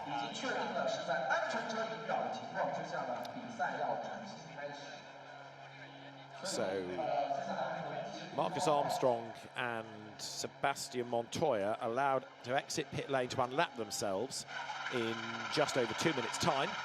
In Montoya's case, it doesn't really help a great deal because I think he's 3 laps down, whereas Marcus Armstrong is 1, so it gives him 1 lap back, but it doesn't give him all the laps back.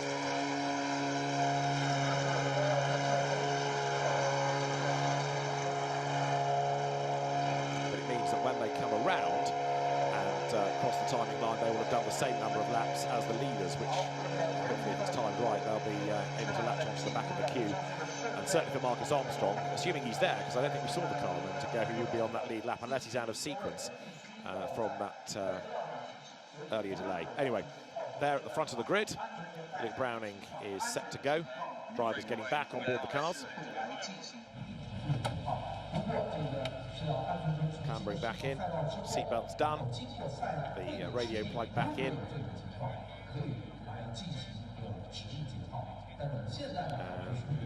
As I say, just over 2 minutes before we have the pit lane opening for those lapped cars, and then the rest will join at 16:50. So there, Dan Ticktum clambers in.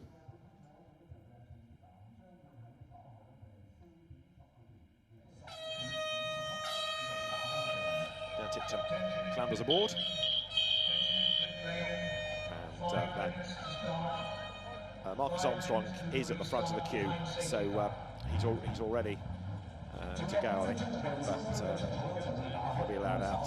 And Sebastian Montoya will have to overtake everybody. But as I say, it's a bit academic for Montoya, seeing that he's lost 3 laps, not just 1.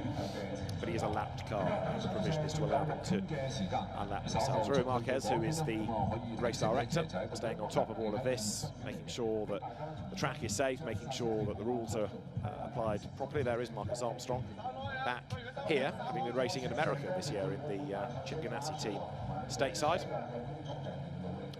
So we are not far away from getting the pit lane open. It's 1 minute to it opening for the lapped cars, and it is about 4 minutes for the race to resume effectively when the cars behind the safety car leave the pit lane. There is the safety car, Pedro Cruciero, the safety car driver, former touring car racer, very, very experienced around here, and he's done many laps over the last 10 days in the Lamborghini Urus.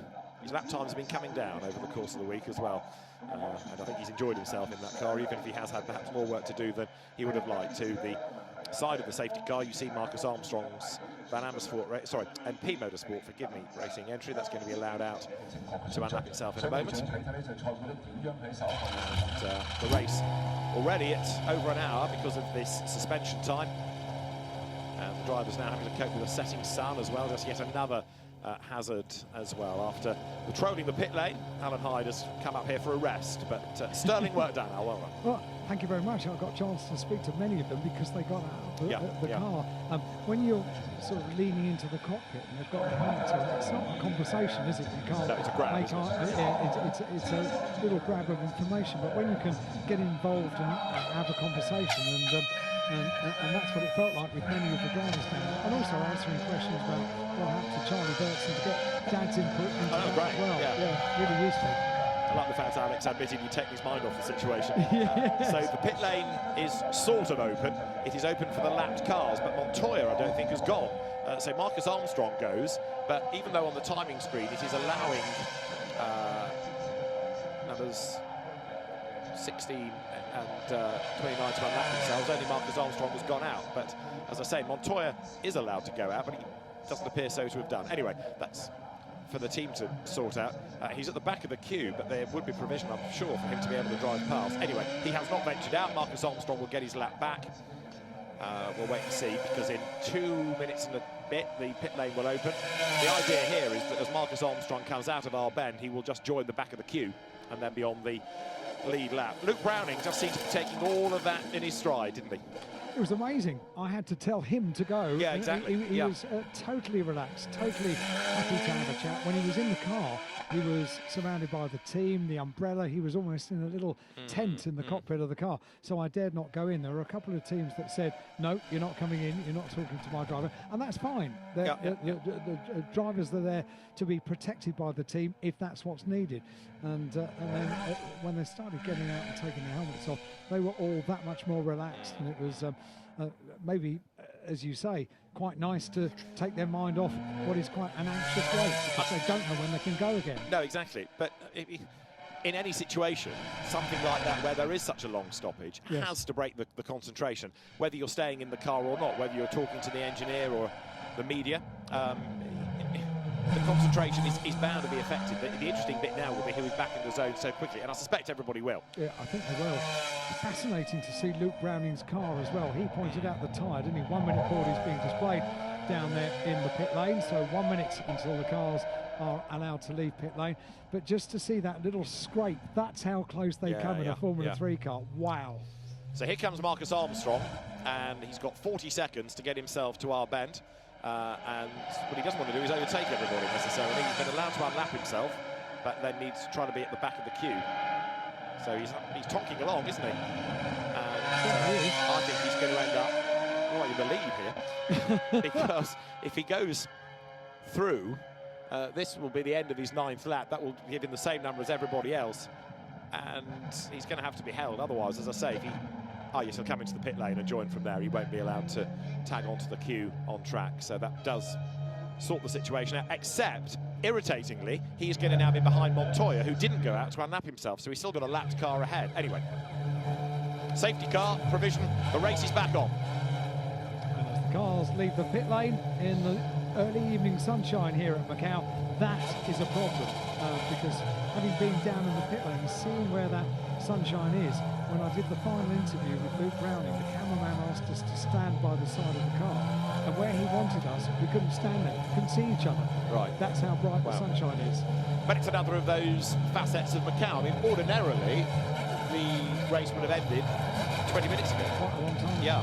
And we'd have done podiums and press conferences, but because of the long stoppage with the barrier damage, we've ended up in this situation now where obviously the sun is setting. So this is lap 10 of the race. The race resuming behind the safety car as the field is back on track, and we'll see whether it's going to be 1 or maybe 2 laps behind the safety car, just to let the drivers have a look at the state of the circuit, and then a quicker lap to get some warmth into the tyres, but we'll see.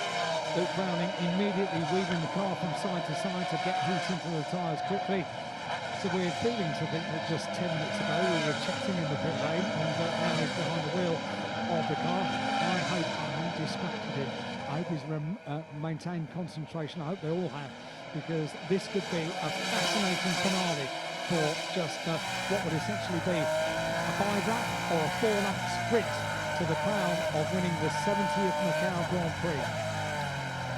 What, if anything, can this man do? Gabriele Mini in 2nd place. He has been able to see off his opposition of Dino Meganovic and Alex Dunn earlier on in the race. They both crashed out at Lisboa. But what he hasn't been able to do is find an answer to Luke Browning. Alex Wirtz made a good point to you about Charlie Wirtz, which was about how he had been looking after the tyres and how that disappointment of not being able to restart would be sizable. And has Gabriele Mini looked after the rubber any better or any worse than Luke Browning? And we certainly know that Luke's been giving it beans, as he pointed out, with the skim across the tyres. But Has Gabriele Mini got a little bit more in reserve? And what does this long stoppage and long interruption do to the life and the longevity of the tyre? Twice I was not able to talk to Gabriele Mini. He was one of the drivers that the team were keeping very shielded down in pit lane. Even though he was sat on the pit wall, he was out of the car, he was in a little controlled bubble with the team all around him. So no, somebody that was not prepared to break the concentration in any way at all. Yeah. Well, it's been a bad race for Prema, hasn't it? Started with 3, and the team that had a 1-2 finish in last week's F4 race here has had 2 of the 3 eliminated with accident, and a sizable car splitter in the case of Paul Aram. So it's down to Gabriele Mini now to uphold honour. And what can he do about Luke Browning? Well, we will see in due course. They're coming out of Donna Maria. There's no suggestion the safety car will be in at the end of this lap, so certainly one more to try and help them get warm into the tyres. That slippery surface flag on the track over at turns 11 and 12. The run down towards Pyle. This is down towards Black Sand and then on towards Fisherman's Bend. And there is Luke Browning weaving around, trying to get the warmth into the tyres, and he knows he's got to nail the restart. Now, yesterday he had to nail a restart, and he did it midway through our bend, and the car snapped slightly, but he was able to control it. The lights are still on top of the safety car as it comes down towards the right of our bend, so there's going to be one more lap, but Luke Browning had backed off, and then powers away, trying to get the warmth back into the rubber. This is going to be the quick lap, isn't it, behind the safety car? Right, chaps, you've had a look at the circuit. One more to get the warmth into the tyres. So the end of lap 11. Hopefully we're going to go racing. Yeah, even as they blast past the start-finish line, they are picking up the pace, and they need to do that. Get heat back into the tyres, into the brakes. Everything about the car needs to be back up to race temperature, because they have to make every single lap count a 4-lap restart. The first one will be without DRS. The second one should be with it, barring any dramas on the racetrack. So we have what? 2 virtual safety cars and a wheel one and a race suspension. It's been a good race for the drivers, but as they come now through this barrier, you can see that the safety car, Pedro Cuschiero at the wheel of it, is upping its pace and he's hustling the Urus around. And fingers crossed we're going to be back racing. Safety car will indeed be in this lap. So at the end of lap 11, we will go racing 4 to run in the 70th Macau Grand Prix. Absolutely cannot wait for this restart, and nor can the drivers on board with Dan Ticktum, a double race winner here at the Macau Grand Prix. This the 70th Macau Grand Prix. 40 years since Formula 3 cars were here at Macau for the first time. That race won by Ayrton Senna. That gives you just a slight insight into just how prestigious winning the Macau Grand Prix is. Is it going to be Luke Browning from the front of the field? Is it going to be Gabriele Mini, who runs in second place? They all need to concentrate now. The tyres getting up to temperature. They are about to enjoy the restart around the long left-hander, the wiggles of the top part of the circuit, around the twisty and hilly section of the Macau circuit, still weaving the cars from side to side, trying to get the, those are not grid hatchings on the right-hand side, they are parking spaces. These are the roads of Macau. Make no mistake about it, from 6 o'clock this evening, we're back to vans and mopeds and lorries and all the normal traffic of Macau. Only one weekend every year are we allowed this treat of motorsport, and we are about to get a 4-lap restart underway for the Formula 3 Macau Grand Prix. And it will be up to Luke Browning as the race leader then to control that restart. He will decide when to go. He, in the qualifying race yesterday, left it late. As I say, he was midway around our bend, turn 23 of the 23, before he floored the throttle. And the car had a little snap, but he corrected it and blasted away the other side. Gabriele Mini knows that he's got really, this is his best shot on the restart to get the toe down to Lisboa. Can't afford to let Browning get away. Lights out atop the safety car. It will peel in. We will be good to go. Browning from Mini, from Hauger. Then it's Boyer, Marti, Hadjar 6th. Van Huppen, Verschoor, Maloney, Flörsch round out the top 10. Gabriele Mini sitting on the back of Luke Browning. He doesn't want him to get away. Luke Browning may well do what he did yesterday, and Gabriele Mini may well be wise to that. And that is go midway through turn 23. It's up to Luke Browning then to floor the throttle. The green flag awaits, it's being waved, but there are no takers yet. As slowly they come to our bend. And in a moment, the race will be back underway. Here we go. What is Luke Browning going to do? Pull the pin as they turn the corner. So who's going to come out on top? Gabriele Mini right with Luke Browning as they come up towards the start-finish line. It was almost the same. Paul putting with the pin for Luke Browning in the middle of the corner. Yesterday got a bit of a wiggle on, didn't he, when he did that? Yesterday it was neat and tidy. And Gabriele Mini wasn't really able to go with him because he was giving a toe to Dennis Hauger, who comes around the outside, and so also does Mali Boyer. Up to second goes Hauger. Mini fights back on the inside line, down towards his bar. He's got the inside against Browning. No, he's not quite, but Hauger goes round the outside to grab the lead. He's on the wrong line, so Browning fights back.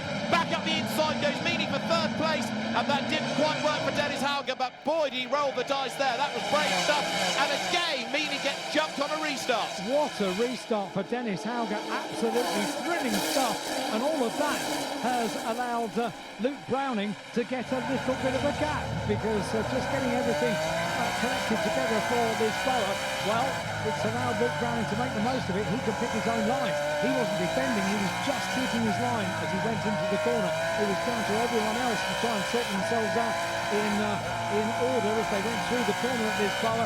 Luke Browning, advantage Luke Browning. It is, but Dennis Hauger then has been really good in this race thus far, and having got himself up to second, let's see what he can do. Don't forget he started fifth, so he has been one of the race's big winners.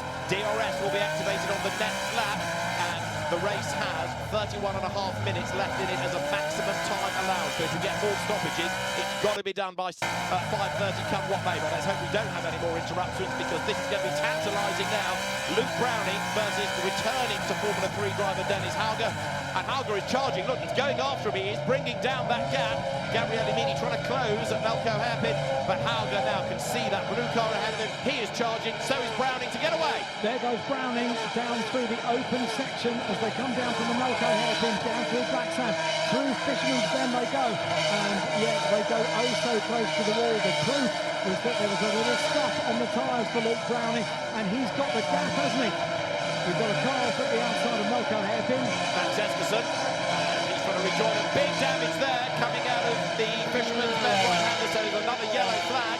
That car might be able to limp to the pit lane as the leaders go by. 1.2 seconds between them, and so here is the replay. Let's see, it's bang into the wall. It's number 23, Nicolas Solov. That's his third crash of the weekend. So Nicolas Solov hopefully can drag that to the pit lane. There are the leaders, and look, Mini coming back with Hauger. Hauger possibly using DRS to close a little bit on the race leader, but he couldn't find a way by. 3 wide here. Christian Mansell's in the middle, Goethe on the inside, and Goethe, the brave one, goes through. Yes, oh, wow, 3 abreast into Lisboa is something to behold.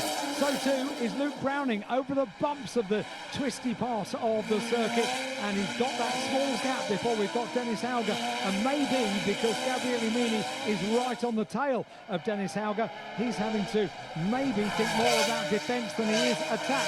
Look at Browning working at the wheel. This is supreme from Luke Browning this weekend. He was chatting down in the pit lane, and we were talking about the necessity. We've got a safety car. Safety car comes out. So just as we look at Sophia Flörsch going side by side. Sophia Flörsch, the restart of the race into the sunshine, down towards Lisboa. Sorry, my last lap going through. This was the 3 wide elements. It was Christian Mansell in the middle, Goethe on the inside. Goethe goes through. They all steered away from each other. Sophia Flörsch drops back, but great racing, 3 abreast between them. Right, 3 laps to go. Safety car on track, and that must be because of Solov's car. He didn't drag it towards the pits, but he did drag it away from a crane. Indeed, so we do need a safety car. That rather negates the advantage that Luke Browning had over Dennis Hauger. It was 1.2 seconds at the end of lap number 12, a 15-lap race, 3 laps to go, and we see the stricken car. That needs to be recovered as soon as possible.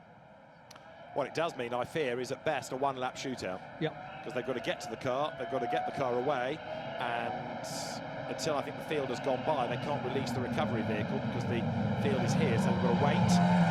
But it may be that 1 lap is all they're getting in a funny kind of way. That does help Luke Browning because it means he's got fewer laps in which he's got to defend.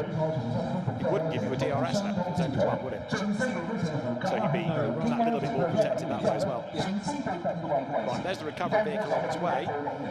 Solov, I think, is still in the car, but he will hopefully win the clear once the marshals are allowed to go to him. You might think they're not doing anything, but under FIA regulations, the marshals aren't allowed access to the circuits until given permission by race control, so they'll get there as soon as they can. This on board with Dan Tipton. And there, the impact has just happened.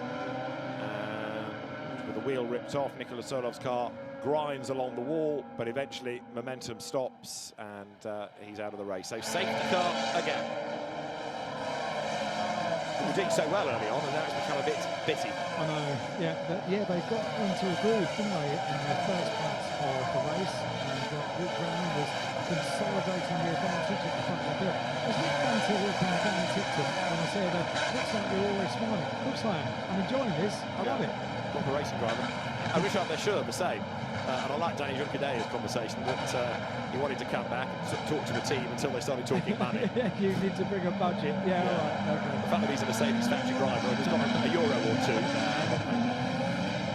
So the reference that I made to Danny at the start of that interview, I was part of his career when he started in Formula BMW, part of his media training. So it's fun to keep in touch with these drivers all these years later. So too, the same sort of era that Carlos Sainz was doing Formula BMW.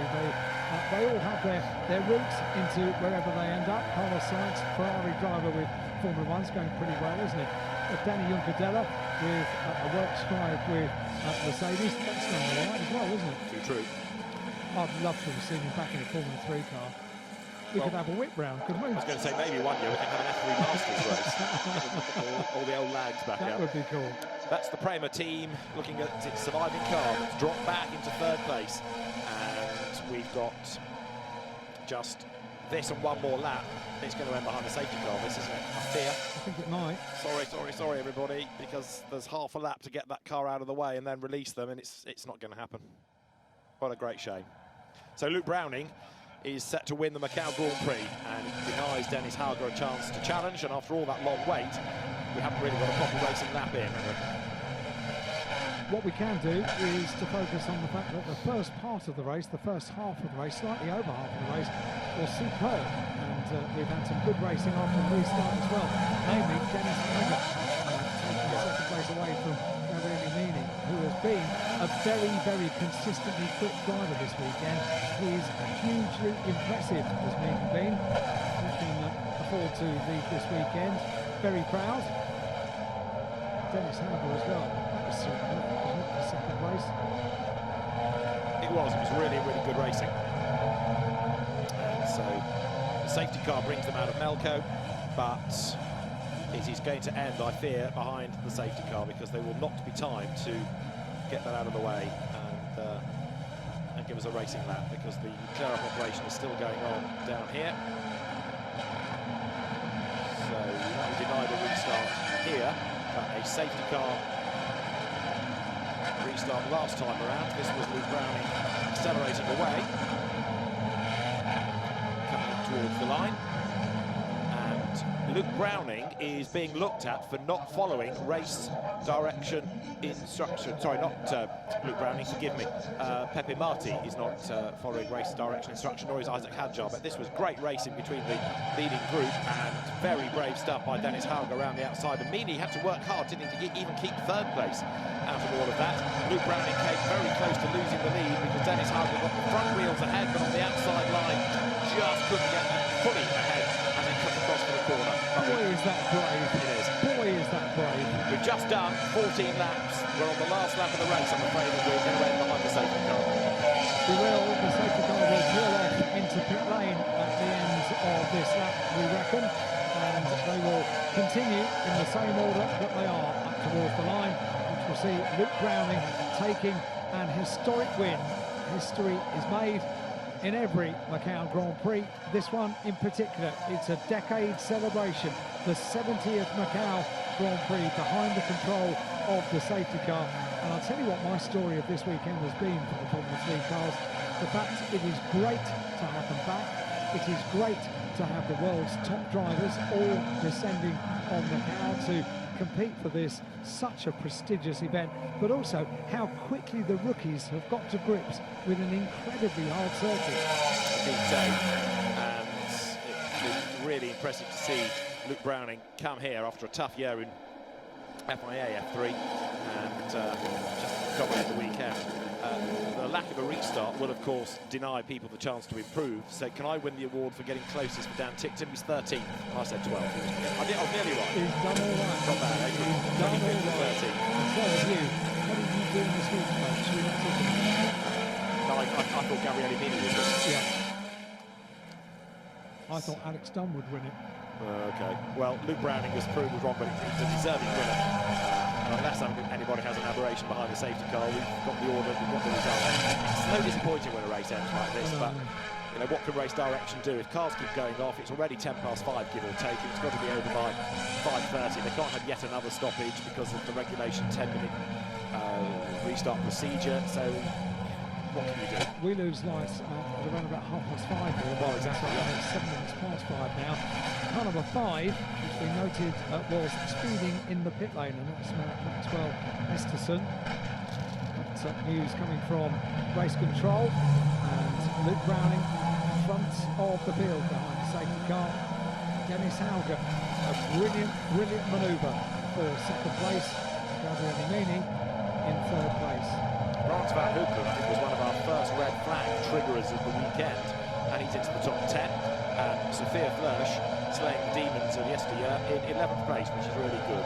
But the cars then behind the safety car come out of the Macau hairpin. The fans sadly denied the chance to see a restart, but what they will see is a British winner in the 70th Macau Grand Prix, because Luke Browning for the British High-Tech Pulse 8 team is going to lead them home. He has been brilliant this year, as Luke Browning, absolutely fabulous. He said down in the pit lane that using the simulator kind of gets you ready for Macau, and that's proof really. The rookies have been superb this weekend behind the Lamborghini safety car that has been very busy last weekend and this weekend celebrating the 70th Macau Grand Prix. He's going to pull into the pit lane and see the field in the order they are come up towards the checkered flag for the 70th time. The Lamborghini pulls in. Luke Browning goes around the final corner and is about to take the checkered flag, and the win in the Formula 3 Macau Grand Prix, the FIA F3 World Cup, and he wins the 70th Macau Grand Prix. And he is a very deserving winner. It's been a shame it's been such a bitty and interrupted race, but Luke Browning, from the moment the cars rolled out on Thursday in free practice, has just looked dynamite around here. Oliver Oak's team celebrating High-Tech Pulse 8, deservedly celebrating a great win. They've come, they've seen, they've conquered, they've taken on the other top teams in Formula 3, beaten them all, and Trainer is the one that got away. David Kennedy there, musing over what could have been in the middle of the shots. You see him. He raced here himself many years ago, but Luke Browning, as I say, has just looked so strong all weekend. It's apart from one outlet where we saw a wobbly wing in free practice 2, I think it was. It's hard to find anything to really criticise him for. He's been confident without being cocky. He has been blindingly fast and yet smooth at the same time. And the British driver, Luke Browning, is the Macau Grand Prix winner. And that is perhaps for many a surprise, as I say, given his results within the FIA Formula 3 Championship this year. Tough season, one podium, that was at Barcelona, but it is a victory here for the man that began in the Junior Saloon Car Championship back in 2016. He went to Ginetta Juniors, he was third in that in 2018. 2 years later, he was a champion in British F4. 2 years later, he was a champion in GB3, and a year on, he is the Macau Grand Prix winner. Luke Browning is the winner of this 70th Macau GP. He returns to the pit lane at the end of this. A different driver than when he left a few minutes ago. Then there was some nerves to see whether he could preserve a lead. Preserve it? Yes, he did. He was just overtaken by Dennis Hauger on the outside, but he had the inside line and was able to hang on and take that race win. Great drive by Luke Browning. Great weekend for Luke Browning. A couple of little moments on the morning of qualifying. Apart from that, exemplary. Huge speed, huge determination over the course of this weekend, and nerves of steel. imagine going into Lisboa with all of that going on around you. You hold your line, and Luke Browning waves to the marshals around the course. It's going to work out in a couple of moments just how special this is when he gets back to Parc Fermé. And there are going to be a lot of Brits over in the UK very, very proud of Luke Browning. He's achieved much, and I'll tell you what, when, as you say, David, maybe not the greatest of seasons in FIA Formula 3, but when you finish the year and you pop onto your CV, you've won the Macau Grand Prix, the 70th, would you believe? That's pretty good on the CV. It is indeed. As you made the point earlier, he was the winner of last year's Aston Martin BRDC Autosports Young Driver of the Year award. So the faith placed in him by the judging panel rewarded, the faith placed in him by the Williams Formula 1 team repaid as well, because he's part of the Williams Driver Academy, and he's also on the BRDC Superstars scheme to help look after young British talent. So Luke Browning, after, like I say, a tough season, could have come here with his head down, but something has certainly clicked, and he will go into next season, assuming he stays in Formula 3, in much more confident mood, and this could well be the making of it. This will be the moment that it all begins to sink in. A winner at Macau is a very, very special moment, and Luke Browning brings the car up to its parking spot underneath the podium, where in just a few minutes' time there will be historic photographs. Can't wait to get out of the car. Yes, number one, and Luke Browning will bounce out of the car like a bunny straight over to the team, who are naturally delighted for him. Great to see. He is the little boy now. Yes. At Christmas. He has won here at Macau. Can't quite believe it, I think, but it'll sink in soon enough. He will go to the podium. There will be the Macau Grand Prix podium. There will also be the FIA World Cup trophy presented to him. Teams trophies will go to High-Tech Pulse 8. Live TV. Let's go, baby. Very, very happy, Luke Browning, and quite right too. What a drive. Dennis Hauger out of the car that's second. A shame we didn't see him have another go to take on Luke, but it wasn't to be. It was not a lengthy stop in that race. Concentration having to be held down in pit lane, getting ready for the restart, and very soon they'll be making their way over to the podium.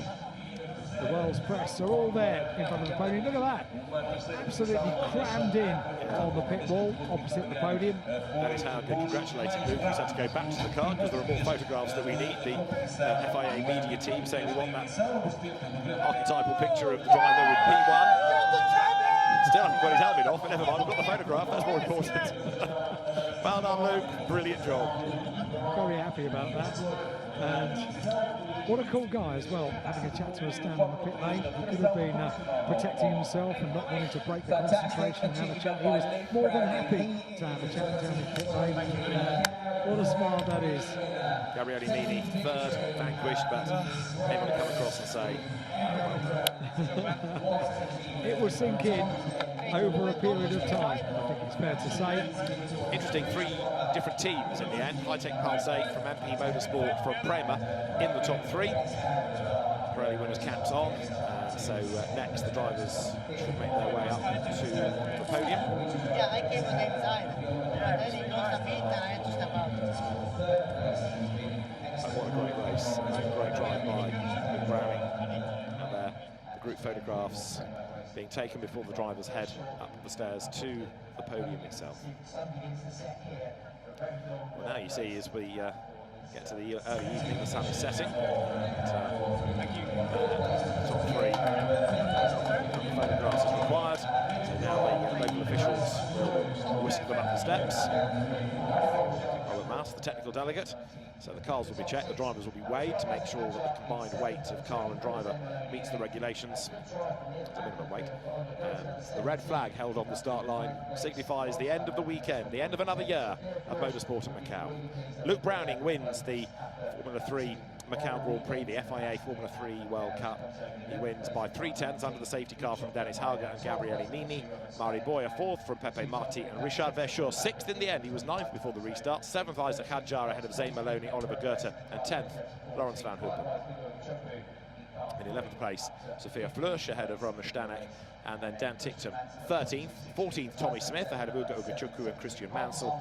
Matthias Zagazeta was 17th from Marcus Armstrong, then Noel Leon, and the last driver home was Max Esterson. It means then that the podium will be graced by Luke Browning, Dennis Hauger and Gabriele Mini. It means that the winning team is High-Tech Pulse 8, and driver and team will receive not only the Macau Grand Prix spoils, but also the FIA F3 World Cup as well. There will be a trophy for the winning team from both the Macau Grand Prix Organising Committee and also the FIA, same for the winning driver as well. And Mr. Ho Sang, the Chief Executive of the Macau SAR, will be there to present the trophies to the top 3 in the Macau Grand Prix very shortly. The recovery vehicles on track, collecting all the equipment that's been needed trackside. They've had a busy time, that's for sure.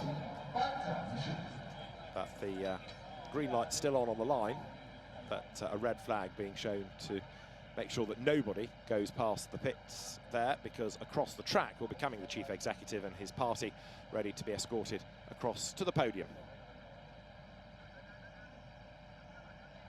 So no vehicles allowed over the timing line or down the pit lane at the moment, as the podium party makes its way to the Macau Grand Prix building and then up the steps to the podium itself. So in a few moments' time, we will be good to go. 6 days this year rather than the normal 4, because it's been an anniversary year. We've had GT cars aplenty, touring cars aplenty, Formula 4 and Formula 3, and that means that we have seen plenty of aspiring Formula 1 drivers, the stars of the future, and Luke Browning, Dennis Hauger and Gabriele Mini have risen to the top of the 26 intake in Formula 3 this year. We only get that every 10 years to celebrate the decade anniversaries. This, of course, the 70th Macau Grand Prix, and it's been quite a treat, a festival of motorsport here in Macau, as ever it is. Just looking back on Grand Prix Day, sometimes we have a Grand Prix Day where we have stoppage after stoppage after stoppage, and it becomes a very difficult afternoon and morning for the various categories of racing. And we do go racing with saloons, with touring cars, with GT cars, and with Formula 3 single-seater cars as well. But today has been, by and large, pretty good for getting multiple laps of racing in. It has. And in a way, I never got around to saying safety cars breed safety cars, but I'll offer you stoppages breed stoppages, because as soon as you end up with a gap where tyre temperatures drop, especially around here, it is sort of inevitable that you're putting yourself into a zone where there might be more drama. But it, again, tests the drivers, doesn't it, to be able to respond, to be able to drive smoothly and safely. And Nikola Solov, who caused that last interruption to the race, in fairness, has had a checkered weekend. He's had a decent speed, but he has also had 2 accidents before that in the main race today, the Grand Prix itself. So, you know, there's a bit of previous there, whereas other people have kept off the barriers. Luke Browning, Dennis Hauger, Gabriele Mini, of course, the top 3 are shining examples of that. Luke Browning keeping off the barriers, but only just. Yes, by a whatever is less than a tiny thing. A nanomillimetre or something. Yes. So we wait for the podium. That is a podium that was new for last year in 2022. A huge LED backdrop that carries all the action to the fans over here in this huge grandstand opposite the start-finish line. And the world's press are gathered. Standing room only, everybody. Yeah. And as drivers make their way to the... I always like it when drivers do make it to the podium to appreciate the efforts of the top 3 drivers and the winning team as well. And it's a busy pit lane at the moment. Only half an hour. It's full of half an hour ago. It's full of Formula 3 cars. True. Interesting race, looking at the fortunes of different drivers. Take High-Tech Pulse 8. Luke Browning wins. Isaac Hadjar 7th. Alex Dan out on the first lap. MP Motorsport, Dennis Hauger second, Maui Boyer fourth, and Marcus Armstrong in the end down in 18th place. Prema, Gabriele Mini third, the other two cars both crashing out. And Paul Aaron's car absolutely broken, as we saw. That was part of the reason for that lengthy stoppage. Moving the car wasn't too bad. Sorry, moving the bits of car wasn't that bad, but the barrier repair work did, as we saw, take some time.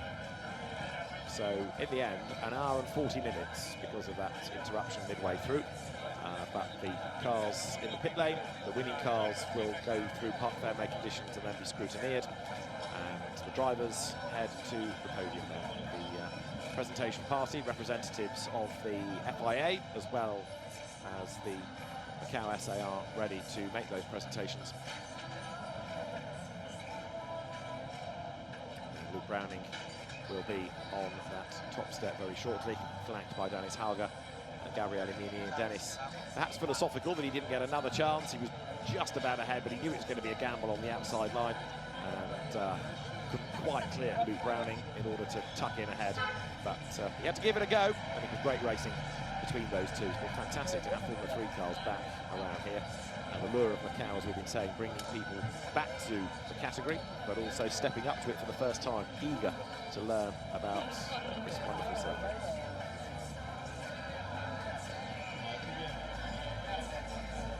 So looking across, the doors to the podium are open. It means that we're not too far away from getting the successful drivers brought forward. And the organisers make sure they have the right dignitaries, they've got all the trophies in the right place, the trophy girls will be there, and the whole procedure rigorously detailed and then executed so that very shortly we will be in business. And as more of the Macau Grand Prix organising team heads towards the podium, we're ready. Ladies and gentlemen, here comes the most anticipated moment, the trophy presentation ceremony of the finale race of the 70th Macau Grand Prix, the Formula 3 Macau Grand Prix FIA F3 World Cup. And now, please give a massive round of applause to welcome the winners on the podium. The winner of Formula 3 Macau Grand Prix, number 11, Luke Browning. Another UK driver, congratulations. On the first runner-up, number 27, Dennis Hauger. Congratulations, the driver from Norway. And on second runner-up, number 9, Gabriele Mini from Italy. Congratulations to the top 3 winners. And we also have the winning team, Hitech Pulse 8. I would like to invite the representative, Young Suman, to the podium. Congratulations. Now, ladies and gentlemen, it's time for the national anthem for the winner.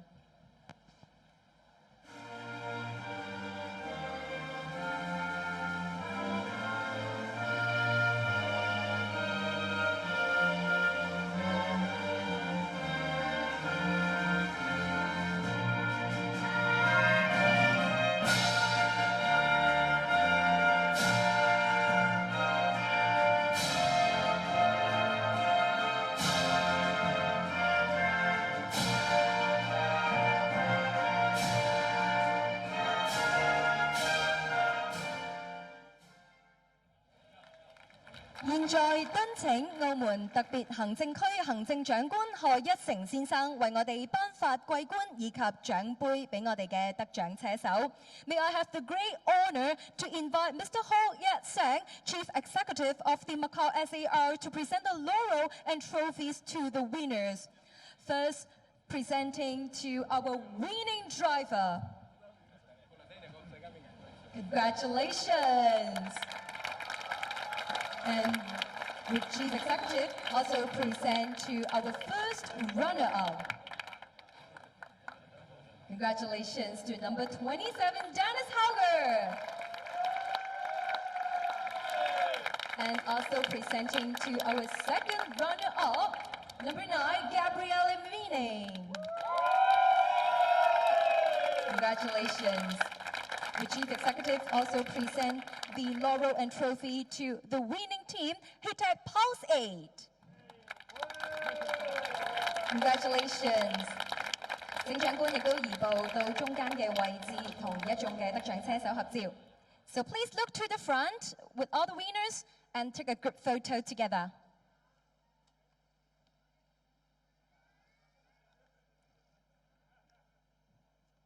請長官繼續留步。Congratulations to the winning drivers. Please remain on podium.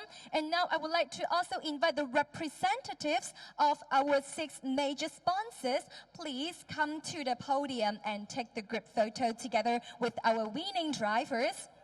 Welcome.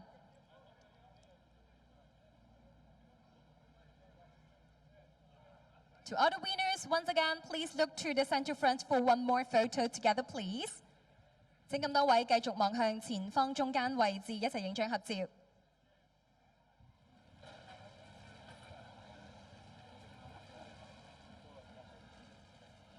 Thank you all the guests. And once again, thank you Mr. Ho Yat-seng, the Chief Executive of the Macau SAR. With all the drivers, please again remain on the podium. Thank you all the guests.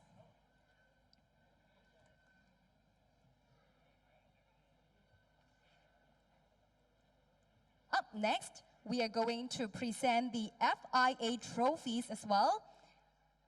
And I would like to also invite the presenter of the FIA trophy to come up to the podium. Let's welcome Mr. Zhang Tao, member of FIA World Motorsport Council, to present the FIA trophy. First to our winning driver, once again to number 11, Luke Browning. Congratulations. And will Mr. Zhang also present the FIA trophy to the winning team, Hitech Pulse 8. Congratulations. Will Mrs. Zhang please remain at the center and take a group photo with all the winners.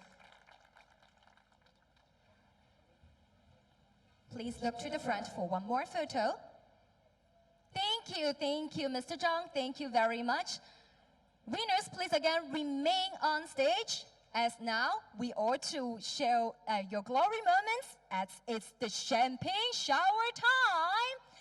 So with all the audience, the team members, please one more loud cheers to the winners. Congratulations.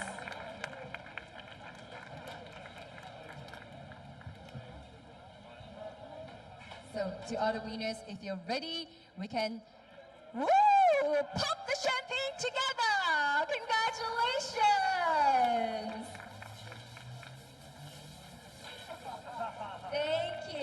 Thank you very much. One more photo at the center with your champagne, of course. And I would like to also once again invite our winning drivers. Please remain on the podium for some questions. Thank you. Congratulations again. And now I'll pass the time to Chris. Thank you. Thanks, Janice. Let's get some reaction then from our top 3 drivers. I'll get up onto the podium. It's a long way up here. Gabriele, I know you would have loved to win, but it's a fantastic achievement to get onto the podium here at Macau. You've been brilliant all weekend long. Have you enjoyed it? Yeah, of course. It was an amazing weekend. Overall, you know, Macau is special. It's an iconic track. It would have been, of course, better to win. We are here for that. The race, in the end, we started second from the last safety car restart. I tried to stay on the inside. I tried to go on the inside of both Luke and Dennis. Just got close at the very end, so I had to step back. And in the end, yeah, we bring home a P3, which, of course, is not bad. But, yeah, it could have been better. Terrific job. Come back and have another go. Well done, Gabriele. Dennis Hauger from 5th on the grid to 2nd place. Dennis, you've went around Monaco, Baku in Formula 2, Albert Park. I guess you like street tracks. Yeah, it's different, obviously. I think this track is, you know, like nothing else. So I was jumping in back into the F3 car. It's been a while, so it was a lot of fun. Good progression through the weekend with the team as well, and I think we really had the pace in the last race today. So we were close to get that top step, but yeah, really happy for the team, and it was a good weekend for us, I think.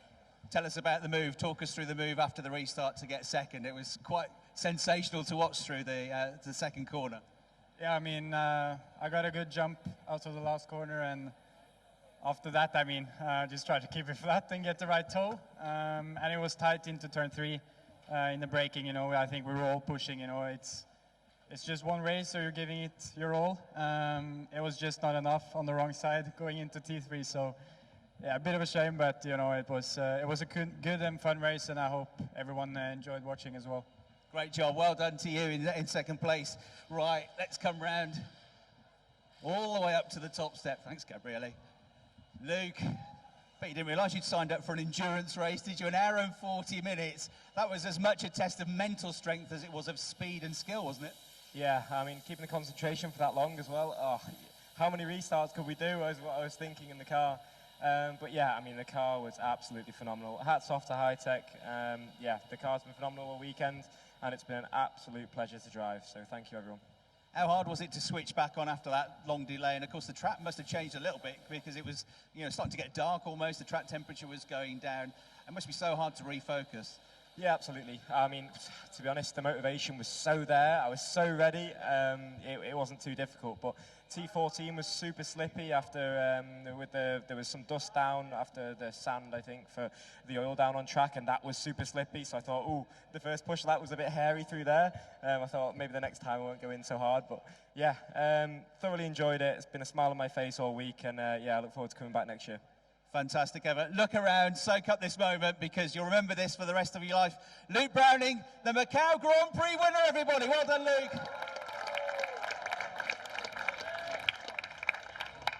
Thanks very much. Thanks, Chris. And this also concludes the great success of the 70th Macau Grand Prix. Congratulations once again to all the drivers and riders. Thank you very much to everyone. So there, the conclusion of the 70th Macau Grand Prix. It has been a great weekend of action. Luke Browning puts his name in the history books as the winner of the 70th all-action Macau Grand Prix. From our and David Anderson, thanks for your company. There'll be more drama in 2024.